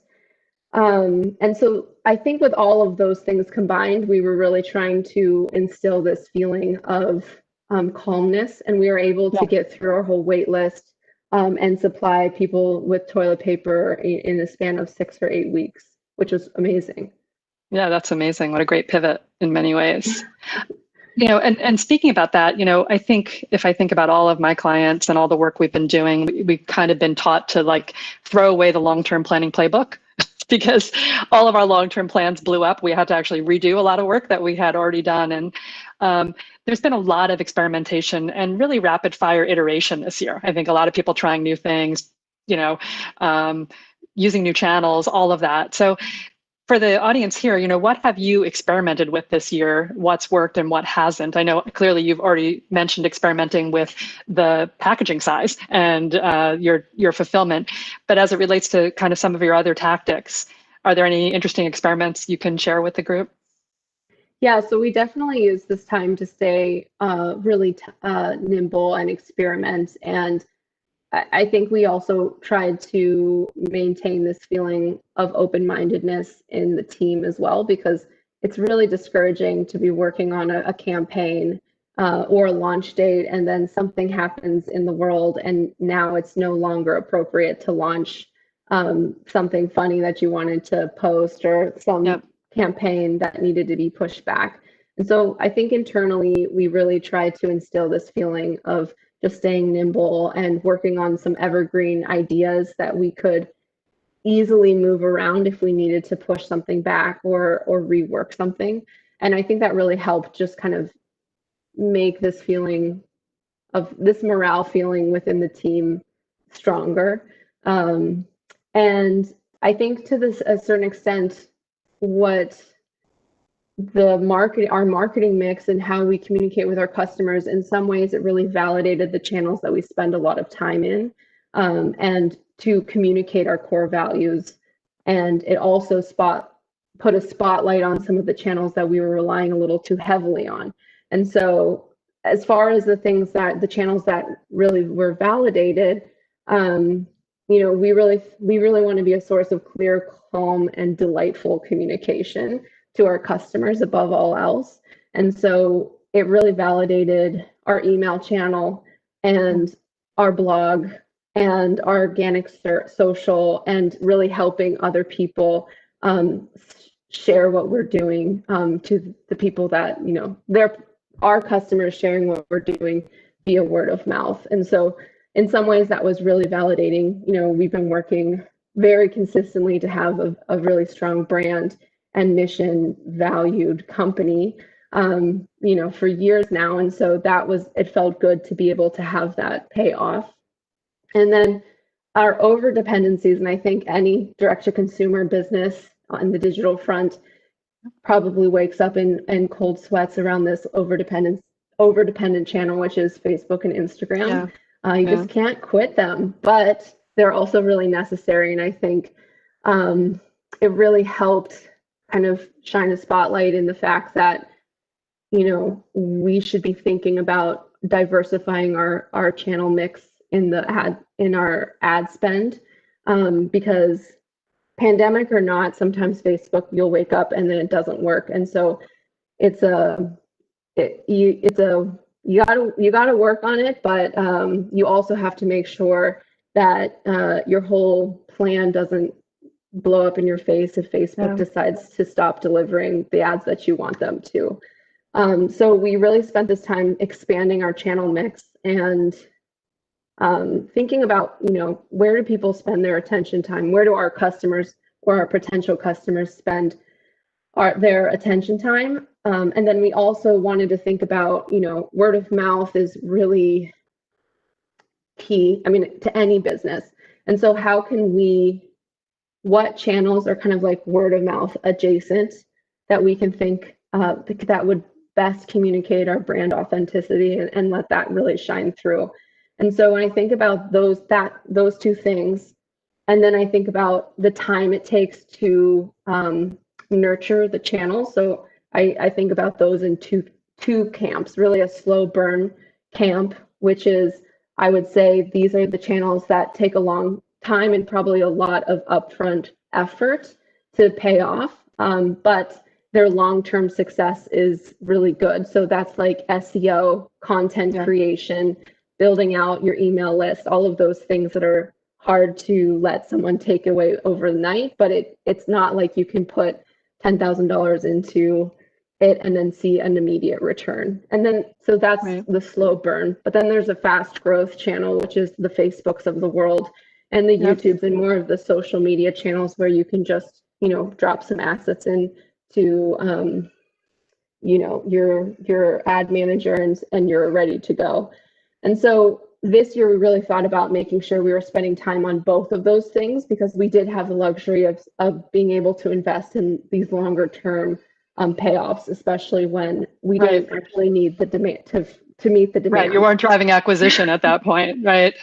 Exactly. And so there's just specific, I know people like specific channels of what we've been working on. And so we have been testing and trialing out YouTube and TikTok. We've been dabbling in podcasts. We actually use this website called gumball.fm to help automate some of our early tests, which I don't know if anyone who has been in podcasting, it's like a very fragmented experience. It takes a lot of time. And so we wanted to quickly iterate through that. We tested billboards and continued to invest in our content and our SEO plays. We're thinking, how do we augment friend referral a little bit better? And then also investing a little more in press. I think press is like one of those channels that you can't build a strategy around press, but it's like SEO where you kind of have to constantly be reaching out and making sure that people know who you are so that, when something like a panic buying happens around toilet paper, you're one of the first brands that journalists think about. Yeah, definitely. Thanks for sharing all those specifics. And I think when you think about product and brand, and you think about the funnel, and obviously your funnel was really different post-pandemic in terms of acquisition and driving people all the way down. What's your perspective on performance marketing and the balance of performance and brand? Because I think, as you mentioned, there's a dependency on Facebook. There was a boycott of Facebook this summer. I don't know if you participated in that boycott as a brand, but I think there's been a lot of conversation in our industry around the two, and really potentially the importance of both. And I'm wondering what your perspective is on that. Yeah, I think that a lot of early D2C startups don't spend enough time investing in their brand because it's one of those things that it's an intangible. And so, if you're specifically, if you're a founder or someone, focusing on D2C marketing and growth, you're really thinking about CPAs and how much money, ROAS, and how much do I need to spend to get this type of customer. And it can quickly deteriorate into a race to the bottom. And then you're kind of left with nothing defensible. I think I've worked at a couple different VC-backed companies, and that sentiment really somewhat shines through. And brand is kind of like SEO, where it's never a priority until it's a priority, and then you're 5 years too late. And so making sure that you're taking the time to really clearly define who you are as a company, who you are as a brand. If you feel like your brand is a little wishy-washy, how do you think your customer feels about it? And then what makes them remember who you are, as opposed to just knowing the kind of product that you sell. And so I think, fortunately, the founders of Who Gives a Crap really spent a lot of time on the brand, kind of by default, because, our mission is to donate 50% of our profits. And so we need to be profitable because that's why we're in business. And the brand and word of mouth and trying to make something really fun and shareable was really at the core of what we were doing from the get-go. So a lot of the hard work before I joined was already done. Beautiful, shareable packaging, a really strong tone of voice, really strong assets that really were delightful and entertaining. And so I hate to say this, but you really have to do both. And it's like the brand and the word of mouth can only take you so far if you want to continue to grow in a rate that you feel like you can control. You have to then go into performance marketing as well to really be the megaphone of your brand. And that's kind of what I feel performance marketing is it should be used as the megaphone of the brand itself and not with the brand defined. Yes. Exactly. Well, and I think there's a lot of confusion with young DTC brands confusing products with brands. Because you put a product on the market doesn't mean you've put a brand on the market. And I agree with you. You've got to nurture both. And I think we have a startup accelerator, our agency, a branding accelerator, and we spend a lot of time convincing founders to really think about brand at the very start, not just product, and to build your brand not around your first offering, but around the broader shouldered opportunity that you could potentially fill. And I think, there's a lot of conflict there in many, many ways. I know we've got a lot of questions coming. I'll ask one more of my questions and then we'll move over to the chat if that's okay. So I think we chatted about this before, but our agency, Burns Group, we fielded 10 weeks of national research for the first quarter of COVID to understand what consumers wanted from brands during the crisis. And if we learned anything, like if I look at all that data nationally, thousands of people every week for 10 weeks, I think the number one learning is that brands will be forever judged by their actions, not just their advertising. Which is scary for a lot of brands, but for Who Gives a Crap, a brand that was born with purpose at its core, you have a bigger advantage as values shift and people demand more from brands in terms of social consciousness and impact. And I would say, how does that purpose-first orientation drive your decisions in terms of digital marketing?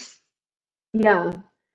Well, I really think it's about continuing to act in a really authentic way, even though I feel like that authentic way kind of phrase is becoming unauthentic. But I think really making sure that you and your team are crystal clear on the reason why you're in business and why the brand exists to begin with and what the mission of the company is, and making sure that everything that you do is infused with that. I think spending a lot of time really hammering home those values and living those values within your team help your team clearly identify what is important and make better advertisements and better campaigns that really resonate with the customer. And really it's about, with Who Gives a Crap and toilet paper in general, but also any brand, you want to build a relationship with your customers that lasts decades. That would be ideal. And so I would love to have generations of people that grow up with Who Gives a Crap in their home as a child, and then when they go, leave their house, they now are Who Gives a Crap customers. And so when you think about that, you really have to think about how you can consistently communicate those brand values and what you're continuously working on, but keeping it really fresh and new and not just saying the same stuff all the time. Yeah. So I think that kind of goes into that authentic piece where, we really care about the environment and we really care about getting people access to sanitation. And so we work on projects all the time about how to improve both.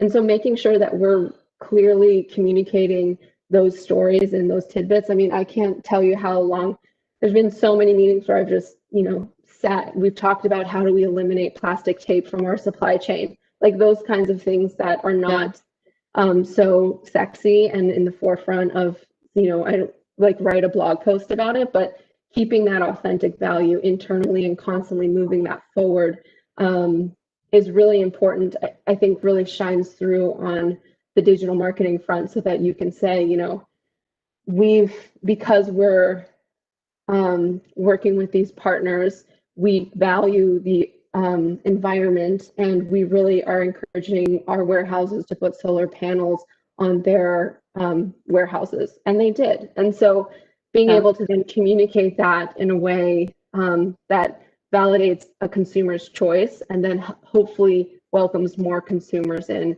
is kind of at the core of the digital marketing team, at the expense sometimes of like immediate sales.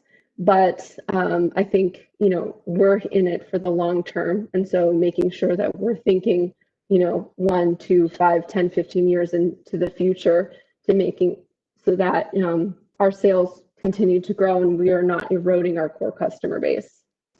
Definitely. Well, that's fantastic. I'm going to go to a couple of questions in the chat. One says, based on your experience with company values as you have, which ones do you think matter the most to the younger consumer?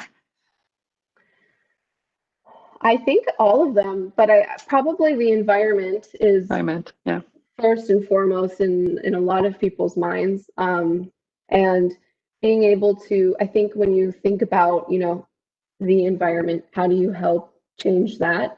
It's very overwhelming, and there's lots of things that can be done and lots of things that it's just out of your hands on how to do.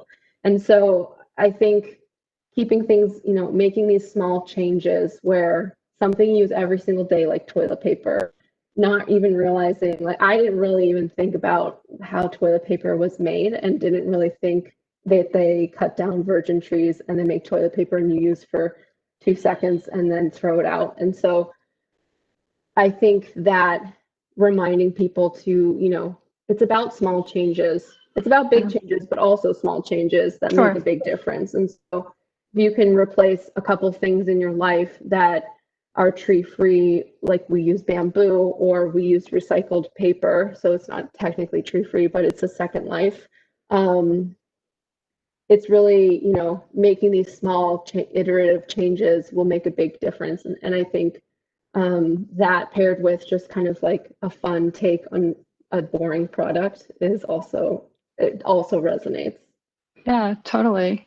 There's a question here about what can heritage brands or legacy brands learn from the newer digital first brands like yourself when it comes to authentically marketing to Gen Z? Obviously, there's a lot to learn there. Any learning that comes to mind? Well, I think listening to what people want and being able to adapt fast enough to give it to them. I think a lot of these old brands are sluggish in their ways and slow to change, and maybe they don't want to change because they've just created a century of supply chains that work for what they are doing.